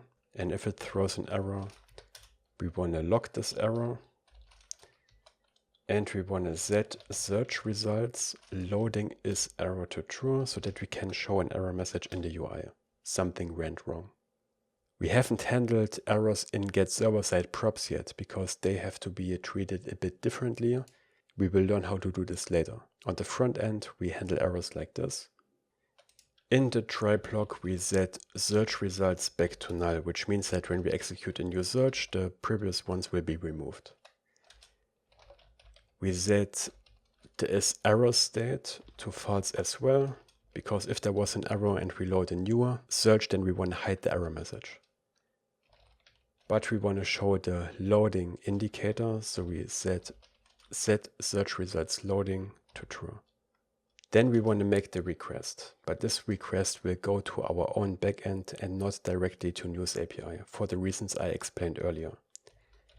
So we create a const response equals await fetch to. And since this is our own backend, we don't have to enter the base URL. We can just enter /API/search-news. And then we want to insert a query param, which again we do with a question mark, q equals. And then outside of the string, we append the search query that we type into the search field. This is what we will send to the backend, like we just did in the browser a moment ago. The response contains not a news response body, but the articles, right? So we create another const articles of type news article array. Oops. And we get it with await response.json again. And then we set our search results state to these articles. This is just good old client-side data fetching, like we also did it in the MERN beginner course a few times. One more thing, we want to add a finally block after catch, because no matter if it went successful or if there was an error, we want to set search results loading back to false to hide the loading indicator. But we haven't put any of these states as elements into our UI yet, right? We do this below our input form here. Here we add another div that will contain the data and the error message and the loading indicator. We have to add a class name here to format this properly. And again, I use Bootstrap convenience classes, which look like this. dflex, which turns this into a flex box. Flex minus column to turn this into a flex column. And then align minus items minus center, which I think is self-explaining. Okay, below, curly braces. If search results loading is true, so search results loading and 2 ampersand signs, then we want to show a spinner from Bootstrap, which is this loading spinner, with animation set to border, and then we close this. This is what we show when search results loading is true. If search results loading is error is true, then we want to show an error message, which will just be such a paragraph tag here. It says something went wrong, Please try again. Let's make this a bit bigger again. Below we check if search results dot length is equal to 0. This uses the save call operator because search results can be null right before we load any data. But if we have data loaded and the length of the array is null, then we know that it's empty. It didn't find anything. So we will show a message here as well. Nothing found. Try a different query. And finally below, we want to render the search results themselves. So search results to ampersand signs if this is not null anymore. Then we want to render our news articles grid. And for the articles, we pass our search results. We don't care if this is empty here, because then it will just be an empty grid. We don't have to add a check for this here. Alright, and now it should work. When we type something in here, like let's try turtles again, and click search, we should see our loading spinner for a moment, and then we should fetch the data from our own endpoint, which again fetches the data from news API, and then we should see the data on the screen. So turtles, search, and there it is. Looks good to me. That's our search page. You can play around with this. I just want to finish setting up this page here. I want to add a head tag here as well. And I put this within these fragments. We could also put it into main, but I like this for organization. We insert a head tag here as well. Again, this has to be Next.js's head, and it didn't import it properly. Yeah, next head. This is what we need. And we just want to change the title here. The same as we did for the breaking news page. Again, we set the key to title so it overrides the other values properly. And the title will say search news hyphen Next.js news app. Similar to what we have on the breaking news page. And there it is, search news. And this one says breaking news. Took a second to load. I think we still have the artificial await in there. Yeah, here. Because we want to remove this. Because then it will always take at least 3 seconds. Anyway, this still says breaking news and the search page says search news. And of course, since this is client-side rendering, when we refresh this page, the data is gone. And lastly, I want to add an alert here on the search news page as well. And again, I'm going to copy paste this. You don't have to add this if you don't want to. This is just this explainer text here. This page uses client-side data fetching to show fresh data for every search. Requests are handled by our own backend via API routes. This is exactly what we are doing here. Now in my advanced Next.js course that I'm preparing, we actually use a separate Express backend rather than these API routes, because I find separate backends still have some benefits, especially Express because it has a huge ecosystem and a lot of packages available that we can't use in these API routes, and also the fact that those are serverless, so those don't have a state, can be a problem sometimes, but again it depends on your use case. If you want to see an example of connecting Next.js to a separate backend, to an Express backend, then you can see how to do this in my Next.js course. And next we will learn about getStaticProps and getStaticPaths, which allow us to fetch data on the server, but when we compile the project, not when the page is opened in the browser. What I want to do is I want to create another page with the top headlines, but filtered into different categories. And I want to have the URL structure like this: localhost / categories / and then the name of the category. So /business / entertainment and so on. But of course we don't want to create a separate file in our code for all these different pages, right? For one, because this would be very tedious, and second, we would have a lot of duplication because we have to create the same page over and over again. This is where Next.js's dynamic routes come into play. And they work the following way. So we open our sidebar again. And in our pages folder, first of all, we create a new folder, not a file. And we call this folder categories. We create this folder because we have this first section of the relative URL, which is called /categories, but this isn't the page yet. The page itself should have the name of the category. And this is how we create this nested structure in Next.js. We use folders. And in this folder, we could put another folder to nest the URL further. And then eventually we put the page file in there. So right click new file. And this time we put the page name into a square brackets. This way we create a dynamic URL in Next.js. Meaning we can use the name that we put in here like a variable in our code and load data dynamically from it. So let's call it category.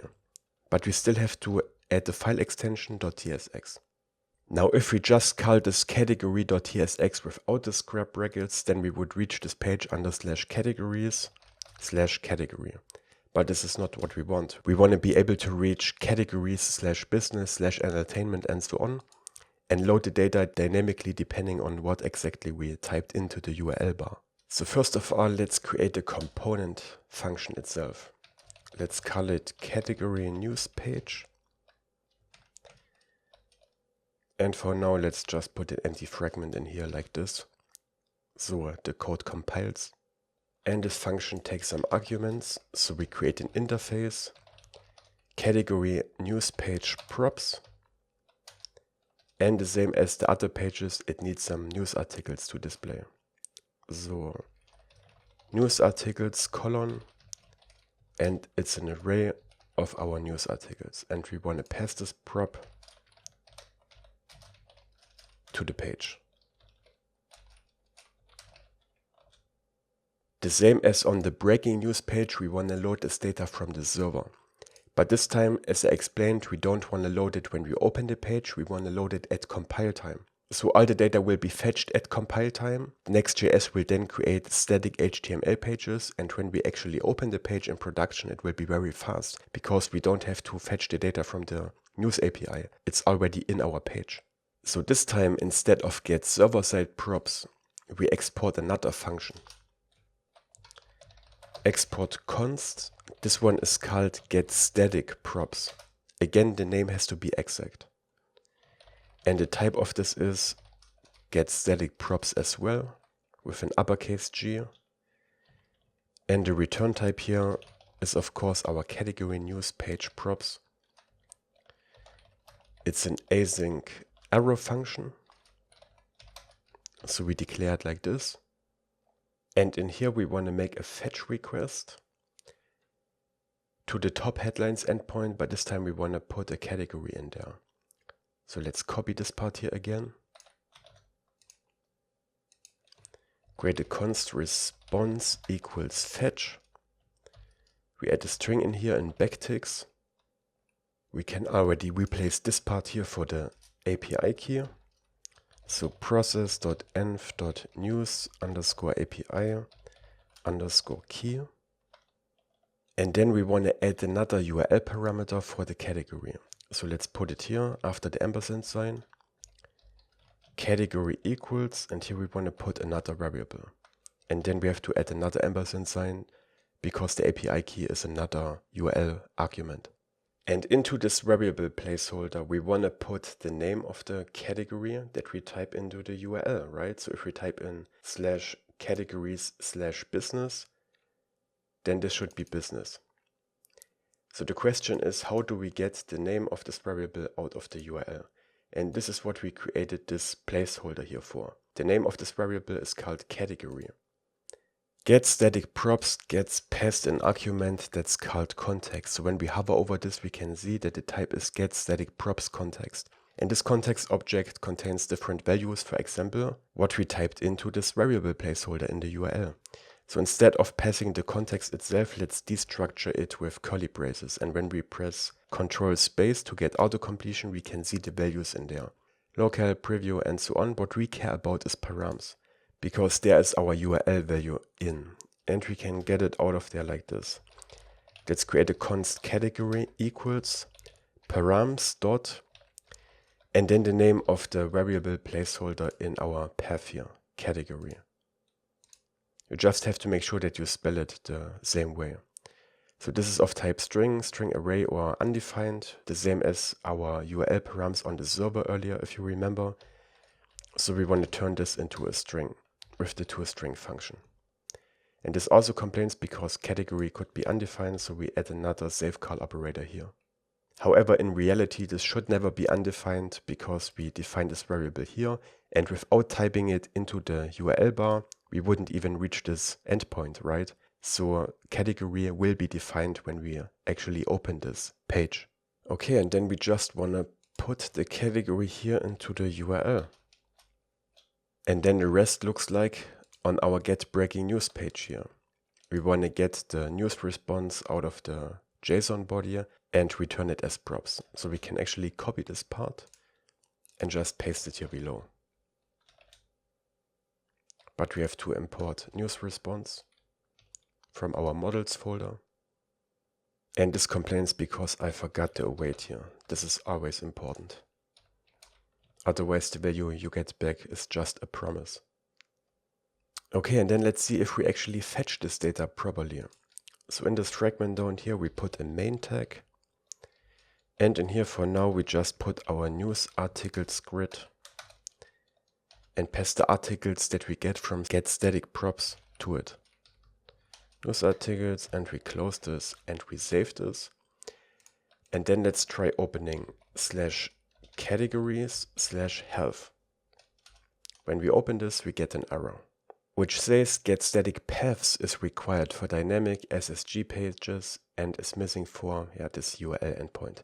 And this makes sense, because I told you that getStaticProps fetches the data when we compile the project. But we have a dynamic URL, so how is the compiler supposed to know for which pages, for which categories it has to fetch the data? It doesn't know about the existence of these different categories in our API here. It doesn't know about business and entertainment and so on. We have to tell it in advance what the different possible values of this URL are. And this is what we have to use getStaticPaths for. So above getStaticProps, we have to export another function. This one is called getStaticPaths. Again, the spelling has to be correct. And the type is getStaticPaths. It's also an async error function. And in here we have to return an array of the different paths available for this URL variable here. This is only necessary because this is a dynamic URL with these square brackets. If this was just one URL, then there's only one path for this page available. Then you don't have to override getStaticPaths because there aren't multiple paths that you can reach. It's only one. Okay, so first let's create an array for the different categories available on the API. So let's call it category slugs. Slug is just what you call these relative URLs. You can give this variable name a different name if you want. And we create an array. And here I paste all these different categories available, which are the same ones that are written down here in the documentation. Business, entertainment, and so on. I put them all in here. But the value that we return from getStaticPaths actually needs a little bit of a different structure. It has to look like this. It has to be an array of objects where each of them contains params, which is another object which contains the category variable and then the name of the category. So we have to map this array into this structure here. But this is not difficult. We just use our good old map function. So we create another variable called paths equals, and then we want to take our category slugs and map them. So map as usual gets passed a variable which is each single slug. So we call it slug and add an arrow function here, like this. From this we want to return an object and we put this into parentheses because this way we save the return statement. If we don't add these parentheses, then the compiler thinks that this is the block of the map function. But this is not the block, this is the return value. And in here we write params colon. Then as a z we add this other object, category colon. Again, this has to have the same name as the variable in our dynamic URL. So these two have to match. And the value of this will be the slug. So each of these values here. And then we return it like this. So we return an object here, which contains the paths. and then comma, and we pass a second value here. We have to pass this. Fallback, we set this to false. Fallback false means that if we enter a slug into the URL that doesn't fit any of these return from getStaticProps, then we will show a 404 not found page. This makes sense here because there are no other categories available in the API, but sometimes you have a situation where not only these values returned from getStaticPaths are available, but for example any combination of words. Then you can set this to either true or blocking as a string. You can read more about these different values in the documentation. But this way you can allow to open these other pages even if they are not returned in getStaticPaths. Then it will basically behave like getServerSideProps, so it will load it when we open the page. But then Next.js will still go ahead and generate static HTML from these values, so the second time someone opens this new page, it will load faster. But again, for our case, we use false because there are no other relative URLs, no other categories available than the ones we defined here. And another thing I want to mention, you don't have to hardcode these different categories into getStaticPaths. You can also, for example, do a fetch request to a server in here and get them dynamically. On TwoTab, for example, when I fetch the slugs for my different blog posts, I do a request to my database to get all the slugs from there. I don't hardcode them one by one into getStaticPaths, because this would be very tedious. Okay, but on our page here, we can already see something. This is the health category, and here's our grid. Let's try business as well. And when I open this page, you will notice that it still needs some time to load, just like getServerSideProps. So it's not instant like I promised. Why? Because Next.js only creates the static HTML when we compile the project. As long as we are in development mode, like right now with npm run dev, it will fetch the data from the server just like getServerSideProps every time we open this page. The magic happens only when we compile the project to deploy it to production. Okay, but one of the downside of getStaticProps is that we don't have up-to-date data after compiling the project, right? Because we have to wait till the next compilation to get new data. But there is a middle way between these two, called incremental static regeneration. With this feature, we can tell Next.js, okay, fetch the data when we compile the project, but also fetch it again whenever a user opens the page every 5 minutes or every minute. The time frame is up to you. And adding this feature is extremely simple. We just have to go into getStaticProps and return another value here in the return object, which is called revalidate. And this is the amount of seconds how often we want to revalidate this page. So fetch the data again and generate a new static HTML page from it. So when we set this to 5 minutes, for example, so 5 times 60 seconds, then within these 5 minutes, we will see the same page when we refresh it. Again, this only works in production, not in development. In development, it will refresh the data every time we open the page. But in production, it will only fetch the data every 5 minutes when someone opens the page. And in between these 5 minutes, we will see the same data. This is a nice middle way between getServerSideProps and getStaticProps. We see up-to-date data, but we still get the static HTML, which is very fast to load. Only every 5 minutes we actually have another slow load, but only for the first user that accesses the page. The users after them get served a fast static HTML page. Okay, now let's finish the layout of the categories page. As the title, I want to write category : and then the name of the category. So now the question is, how do we get the category name inside our page component? Because right now we only have it in getStaticProps from this params value here. To get the URL param value inside this page component, we need a reference to Next.js's router, which we can get with the following hook. So we create a const router equals use router from this import statement here, next router. We can use this router for navigation and stuff like that, but we can also get the URL query params out of it. So we create a const category name equals router.query, which contains the URL query values, then the name of the variable category, and then again to a string to turn it into a normal string value. And then we can create a title from it. So let's create another variable, const title equals category colon, and then I want to attach the category name, which is whatever we typed into the URL here. So let's try it out. Let's add an h1 to our main tag and pass the title in here. And it's category business because we typed business into the URL. Let's also add a head for the metadata. We put the title in here, which we give the key title as we did before for the other pages as well.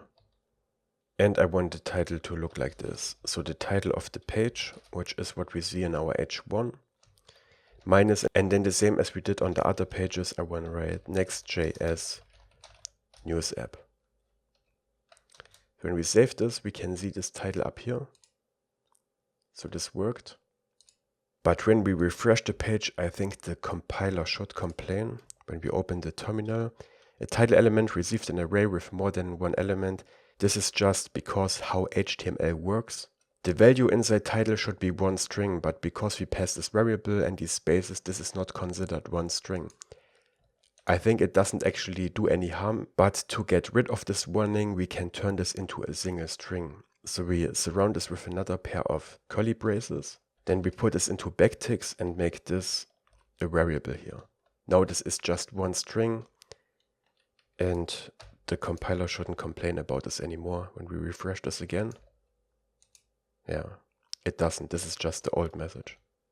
And I also want to put an alert here below the h1 with an explanation, just to cement this knowledge. This page uses getStaticProps for very high page loading speed and incremental static regeneration, which is what we do here, to show data not older than 5 minutes. And of course you can also set this to a lower value if you want. So now you know the different ways to fetch data in a Next.js app, but this tutorial is not over yet.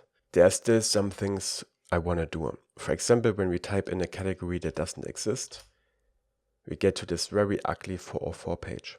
There's none of our styling in here, and if we had a navbar on our page, it wouldn't be visible here either. So next I will show you how you can customize this page and also the 500 page, which will show up when there is an error on our server while we are fetching the data.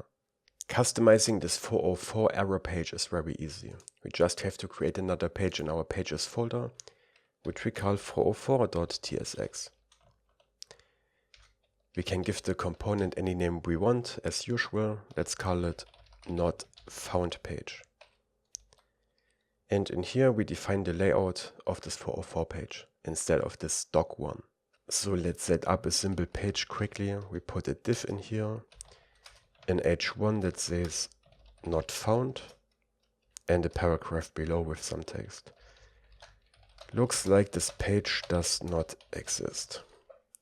And as soon as we save this, we should see our new page here instead of this one. Or maybe we have to refresh the page. Yeah, and there it is. With our background and our own layout. And of course you can customize this in any way you want.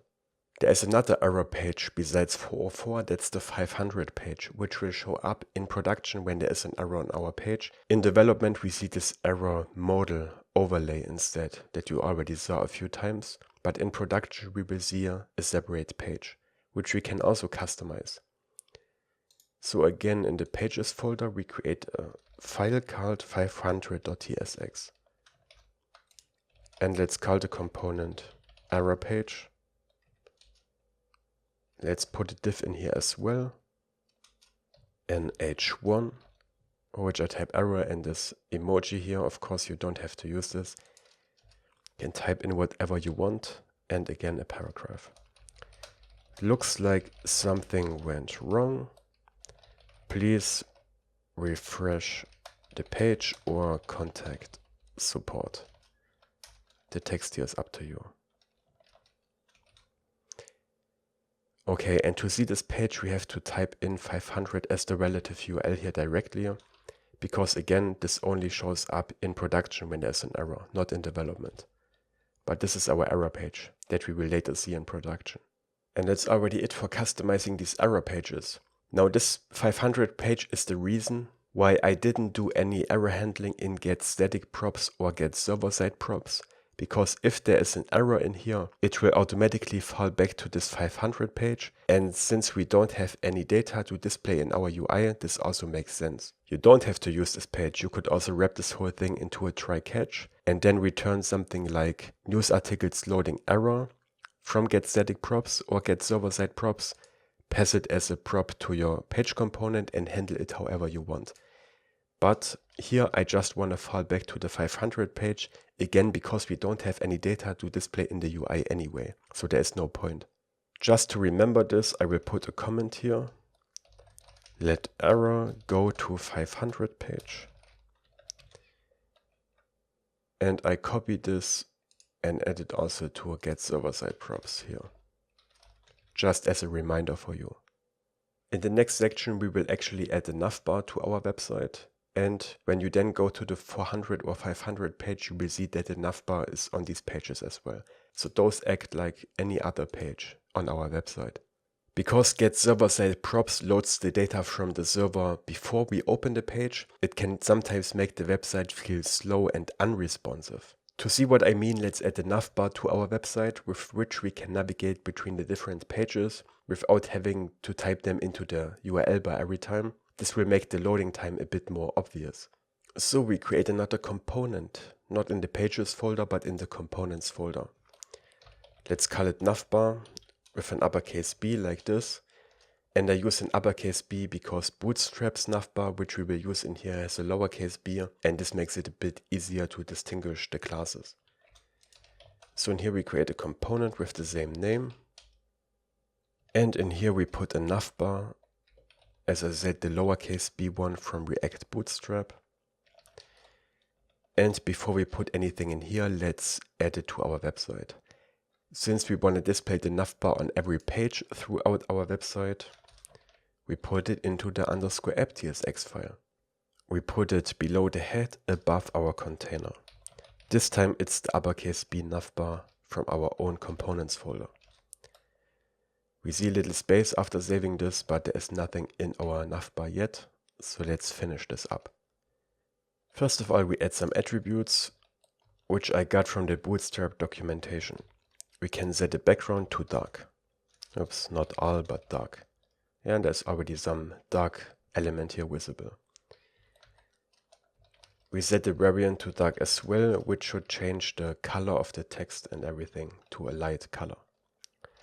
We set sticky to top, so when we scroll up and down it will stay in place. We set expand to SM, small. This navbar is mobile responsive, and expand defines at which breaking point this will turn into mobile viewer, which means that instead of all buttons here directly in the navbar, we will have another button with a drop-down menu. You will see this later after we put something into our navbar. And the last attribute here is collapse on select. We don't have to pass a value for it because this is a boolean, and we could set this to true like this. But this is not necessary for booleans. You can also set it to true by just passing the name of the property. Collapse on select means that when this is in mobile viewer and we click some element like the link to a page, then the dropdown will automatically collapse again. Into the navbar you usually want to put a Bootstrap container because it adds some padding and centering of the elements. In this container, first of all, we put a navbar.toggle, which gets a self-closing tag. We add the attribute area controls and set it to a main navbar, which will be the ID of the navbar itself. This is just an accessibility feature that tells screen readers that this navbar toggle is connected to the navbar with the same ID. And this is what we put below. Navbar.collapse, which creates this collapsible menu. And we set the ID to the same value as up here. Main minus navbar. And then we close this and we put the content of the navbar itself into another nav tag. And then finally the elements of our navbar. We want a link to the breaking news page, a link to the search news page, and then a drop-down menu with links to the different category pages.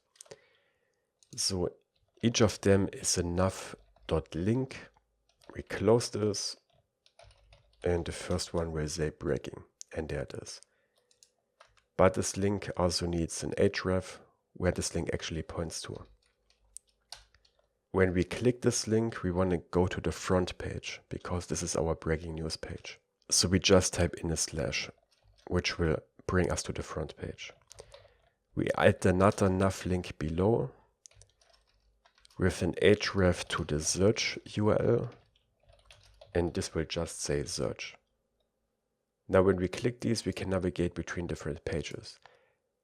But this is not quite right yet. If you watched my MERN course, then you know that we shouldn't use normal href links to navigate between different pages within a React app, because this actually refreshes the whole website. But this is usually not what we want. We only want to swap out the page. We don't want to refresh the navbar here at the top, for example. We want this to stay in place. This is especially visible when you have some user information up here, because when you refresh the page, the user has to be reloaded, but we want to keep the user data in memory. So whenever we navigate within a Next.js app, we want to use Next.js's link, which is this one here, next/link. But the nav link is necessary to get a proper formatting. So now we have a problem. We want to use our next link, but we want to keep the styling of the nav link. But Bootstrap actually has a property that makes this possible, which is this as property here. And here we can pass a name of a component class. In this case, we want to pass our next link. What this does is it makes this nav link behave like the next link, but it still renders a nav link in the layout. So let's also use this down here, save this, and then try it out. Now we still have our nav links here, but when we click them, you can see that the navbar doesn't refresh. Because we don't refresh the whole page anymore, like in a normal link, we only swap out the page here below. Looks much better and also feels much better. Okay, and then we want to have a drop-down menu here for the different categories. So still within this nav tag, we add the nav drop-down, which again is a Bootstrap import. It gets a title, which is the text that will be displayed for this menu item. Let's set it to categories. And it gets an ID, categories dropdown. I think the ID is not really necessary in this case, but they added one in the documentation, so I added one here as well. But I think when you remove this, it will work just the same. Okay, and in here we put nav dropdown.item tags, which each get some text. The first one will say business. And there it is. And of course, this should be a link as well. So again, we use this render prop attribute. This is what this is called. And we set the href to a /categories/business. Like this. Now this will point to the business category page. I'm gonna copy paste the remaining ones. Those are just all the different categories available from the news API. You can pause the video and type them in if you want, or just type in a few of them. Doesn't really matter. When we save this, we see the other categories as well. And now let's add an artificial delay again to the getServerSideProps function to make it load a bit longer. You don't have to do this, you can just watch me do it. So I put this 3-second timeout in here again. And now when we click breaking, it just loads for a while, but it feels very unresponsive, right? Because we don't have a loading indicator. When I click search, it's instant because there is no data fetched here. This is client-side rendered, but this doesn't feel very good. This is why we added this Next.js-progressbar package earlier. We can add this to the top and it will show a little progress bar when we navigate, which just tells the user, okay, something is happening. And again, we want to display this on every page, so we put this in the app.tsx file above our navbar here. We add the next n, we have to import it manually. Import next n progress, this is what this component is called, from Next.js-progressbar, this one here. Now we can use it here. You can customize this if you want. For example, you can change the color and the height of it, but for us this is enough. And now when we navigate, we see this progress bar here at the top. And the user can just see, okay, something is happening, something is loading. I think it just feels much better. Okay, let me remove the delay here again. And next we will learn about Next.js's image component, which gives us some automatic image optimization, which is really great. So one thing you can't see at first glance is that some of these images we are loading here are actually huge. So if we open this image in a new tab, you can see that it loads this in this huge size. And this is also the case for these other images here, which of course is terrible for page loading speed. We can avoid this by using Next.js's image component instead of the normal image HTML tag. The image component does some automatic optimization, like resizing the image to the appropriate size, but also lazy loading, and it avoids that these images pop into place when the image has loaded. Let me try refreshing the page while invalidating the cache with Ctrl F5. Maybe we can see it. We can't see it. But sometimes when the image hasn't loaded yet, the image is just not there. And the text of this card would be up here. And then the image finished loading, it pops into place, and everything else moves down. This is actually bad for SEO as well. It's bad for search engine optimization because it's confusing to the user and Google doesn't like this, but Next.js's image component also avoids this. So let's go into our project and open the news article entry tsx file. The card image tag here uses a normal HTML image tag under the hood. We want to replace this for a next image. So let's get rid of this part and instead use this image component, this one here, next/image, which gets a self-closing tag and it requires some attributes. First of all, we set the source again to valid image URL. But this complains because the valid image URL could be undefined. Remember, we set it only if it starts with HTTP or HTTPS. But what we can do is we can set up a placeholder image that will show for an article when there is no valid image URL. So let's create another folder in our project. And for these images that you use inside your code, you usually want to create a folder at the root called assets. And in here we add another folder called images. And we can open this image folder in our file explorer. There it is. And then we want to add some placeholder image here. And I got this one from pixabay.com, which is a website to get free images from. And yeah, I just want to download this and put it into this folder. So here is the file in the downloads folder. I just cut this out and paste it into our images folder in our project. And I also want to rename this just so that it's a bit easier to use in our code. Gonna call this news article _ placeholder. Alright, and then let's go back into our code and import this image here, which works the following way.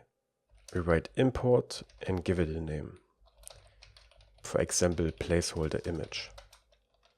From, then we go to the root folder with it, then into the assets folder, into images, / and then we type out the full name of the file. News article _ placeholder and the file extension as well, .jpg or whatever file extension your image has. And then we can use this as a fallback here. 2 vertical bars, placeholder image. This will be used whenever the valid image URL is undefined or null. But the image component requires some more attributes. We actually have to set a fixed width and height for this image. This is necessary for Next.js to know how big of an image it has to load when it resizes it, but also this is what avoids this layout shift, where the image just pops into the viewer and changes the size of the layout. By setting a width and height, Next.js knows how much space it has to reserve. There are two ways how we can avoid setting this width and height. For one, if we import an image from the assets folder, then Next.js can know the dimensions of the image from the file itself. But if we load it from a remote URL, it doesn't have this information. The other option is to set this to fill. This lets the image fill the width and height of the parent container, but this is not what we want here. Here we use a width and height. Now the final width and height is modified by the CSS of these cards, so even if we set the width to 2000 pixels, it would still keep this width. But it has an impact on the size of the image it resizes and loads into these image views. So what I want to do is I want to use a width for the biggest size this image can have, which is this size here, when we only have one column. And I think it makes sense to load it a little bit bigger. So what I want to use here is 500 for 500 pixels. And I want to set the height to 200 pixels. This is the height all of these images will have. At the moment, the height actually is different for each image. But after we save this with height 200, all the images will have the same height. But there's one more attribute we have to set, and that's the alt text, which again is an accessibility feature. It's for people who can't see images, who are blind, for example, or have bad sight. And this is a description text that the screen reader can then read. Usually it should describe the image that is seen, but if the image is just decorative, like here, it doesn't have to be so specific. And we couldn't be so specific because we don't know what this image actually shows in advance, right? So it should be enough if we just write news article image. So people with screen readers know what this image is supposed to represent. And now the compiler doesn't complain anymore, and we can save this, and we get this error, invalid source prop. When we use Next.js's image component, we can actually not load images from remote URLs willy-nilly. We have to tell Next.js from which URLs it is allowed to load images. This is because when we later deploy this project to Vercel, they are the ones who take care of this image resizing happens. It happens on their servers. And you have a certain quota of these resizes every month until you have to pay more money. And we have to tell Next.js which URLs are allowed to use our image resizing feature, because it's not free to use. And if we would allow every URL, then everyone could use our image resizing endpoint, basically. So they could use our quota to resize their images. And the place where we define which URLs are allowed to load images is the next config.js file, which was automatically created when we set up this project with create next app. In here we want to add another value, images, which is a JavaScript object. And to define the allowed URLs, we add this remote patterns, which is an array. And in here we can define a list of objects that defines different URL patterns that are allowed to load images. Now for our example project here, we will allow it to load images from all URLs. But again, for the reason I explained earlier, you shouldn't do this in production. In production, you should only load images from URLs that you actually trust. This is usually your own server or some kind of data bucket where you load images from. If you want to load images from a remote source, like we did here, then you can still use the normal HTML image tag, but whenever you use Next.js's image tag, you should only load them from trusted URLs. So again, what we do here, allowing all URLs, is something you should not do in production. In production, you should define a specific URL. But we go ahead and set the protocol to HTTPS. And then we set the host name to 2 asterisk signs, which allows all URLs. Then we want to duplicate this and also allow it HTTP without the S, because some image URLs from this news API have an HTTP address. Now this worked, but there was this one URL that this had problems with. I don't really know why, but I fixed this by adding this domain explicitly, which we can do with this domains attribute. Domains is an alternative to remote patterns. In here we can also define an array, but instead of writing these different parts of the URL, we just write the URL as one string. So this is an alternative to using remote patterns. And there was this one URL that the image component had problems with, which was www.si.com. I don't know why this happens, maybe because this only has 2 characters, but in order to get this to work, I had to add this domain separately. Again, this is just for our example project. In your real project, you should only allow your trusted domains like your own server. And this is also what we do in my Next.js course. There we load images from our own server and not from some foreign address. Okay, so we save this file and then we open the command line again because we have to restart our app before this here takes effect.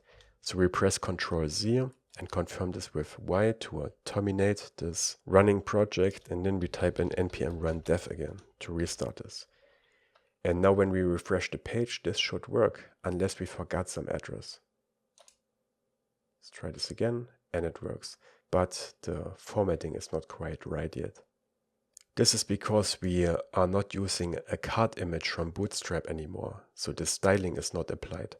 But we can fix this by adding the class name of this card image component explicitly. So whenever we use this card.image tag that we used before, it's basically just an image with a certain class applied to it. And this class is called card-img-top. And when we save this, we get the same styling as before. Now, since we set a fixed height of 200 pixels, these images are sometimes stretched in this weird way. But we can fix this with a little bit of CSS. So let's create a CSS module for our news article entry. So inside styles, we create a new file, newsarticleentry.module.css. Let's copy the name so that we can import it here. Import styles from, add styles, and then the name of the module. And then in our CSS module, we create a class. Let's call it image. You can give it any name you want. And we set the object fit to cover. This adds a center crop effect to these images. So instead of stretching these images, it will just crop it instead. But of course, we have to apply this module class to our image component. So what we want to do is we want to use this card image top string, but we also want to use our module variable. So what we do is we remove these quotation marks, add curly braces instead, and wrap this into a backtick string, because now we can put a variable in here, which is styles.image, our CSS module image class. And after saving this, you can see that the images are not distorted anymore. Now they are just center cropped. And when we change the size, the cropping will change so that the image looks good. If you want these images to change the height as before, you can add a height of 100 to the CSS, 100%, and now the height adapts to the dimensions of the image. But I think it looks better when they all have the same height. Looks just more organized. But the important thing is that these images are now all resized. When I open this in a new tab, it's resized to a width of 640 pixels. I don't know why it's bigger than 500 that we said earlier, but the important thing is that this is not huge anymore. And you can see that we have this special URL that we get for the resized image. And this size makes sense because, again, if we display the image in its largest size, which is this size, then this image here is just slightly bigger than what we display in there. And this is the case for all these images. They are all resized. This is a really cool feature, and it loads our page faster because we don't have to load these huge images. Lastly, in this tutorial, I want to show you how easy it is to deploy your Next.js project to production. As I mentioned earlier, Vercel, the company that created Next.js, is also a hosting provider, and their hosting is really optimized for Next.js. It's really easy to deploy your project because you just have to connect it to your GitHub account. And all these cool features like our own server, API endpoints, and image resizing, this just works when you deploy it on Vercel. You can also deploy it on your own VPS hosting, but then you have to do some manual setup in order to get all of this to work. So if you want to follow along, you can go to vercel.com and create an account. A hobby account is free. Yeah, and then we get to this dashboard, and over this add new button, we can add a new project. And this is really simple. You just connect this to your GitHub account. I've connected this to my coding and flow account, and then I just import the project I want. In my case, that's this one here. Then we have to do some configuration. Root directory and all of this can stay the same. We can keep this project name. It automatically detected that this is a Next.js project, which is really cool. We don't have to change anything here. Those are the build commands that are set up automatically. And here we can define environment variables. Remember, we don't push our env file to a GitHub because we don't want to expose the API keys and everything. So we have to add it here again with the same name that we use in our code. news_API_key, and here we paste the value, which is my news API key. And then we add this environment variable. And that's all. Then we just have to click deploy, and then it will build the project and deploy it automatically. This will take like a minute or so. So deployment is done. There's even a preview of our page. When we click this, we even get this Vercel URL under which we can reach our page. So this is really cool because we are still on the free account. We haven't paid a cent yet, but we still have this URL that we can actually use. And this works just like our localhost project. And now we should also see that these category pages should load really fast because they should be built when we compile the project, which we just did when we deployed it to Vercel. So let's try it out. Health, and boom, it's there. Isn't this amazing how fast this is? This is so cool. When we click breaking, it will not be as fast because we use the normal getServerSideProps. It's still fast, but not as fast as these static pages. And these will be regenerated every 5 minutes because we set this up in our code. And the cool thing about Vercel is whenever we push changes to our main branch on GitHub, these changes will automatically be deployed. So Vercel will go ahead and detect that there was a push on the main branch. It will build the project again and deploy it on your URL. And Vercel is even a domain provider. So you can buy a real domain on Vercel as well. You don't have to use a different service for that. So it's all under one hood. I hope you enjoyed this introduction into Next.js. I think it's an amazing framework with a lot of cool features. And again, you can sign up for my advanced Next.js course under codingandflow.com/nextjs. There we will really bring this whole topic to the next level. We will build a cool website with lots of features and authentication and our own server and everything. So I hope you are excited for this. And then I wish you a nice rest of the day. Happy coding. Take care.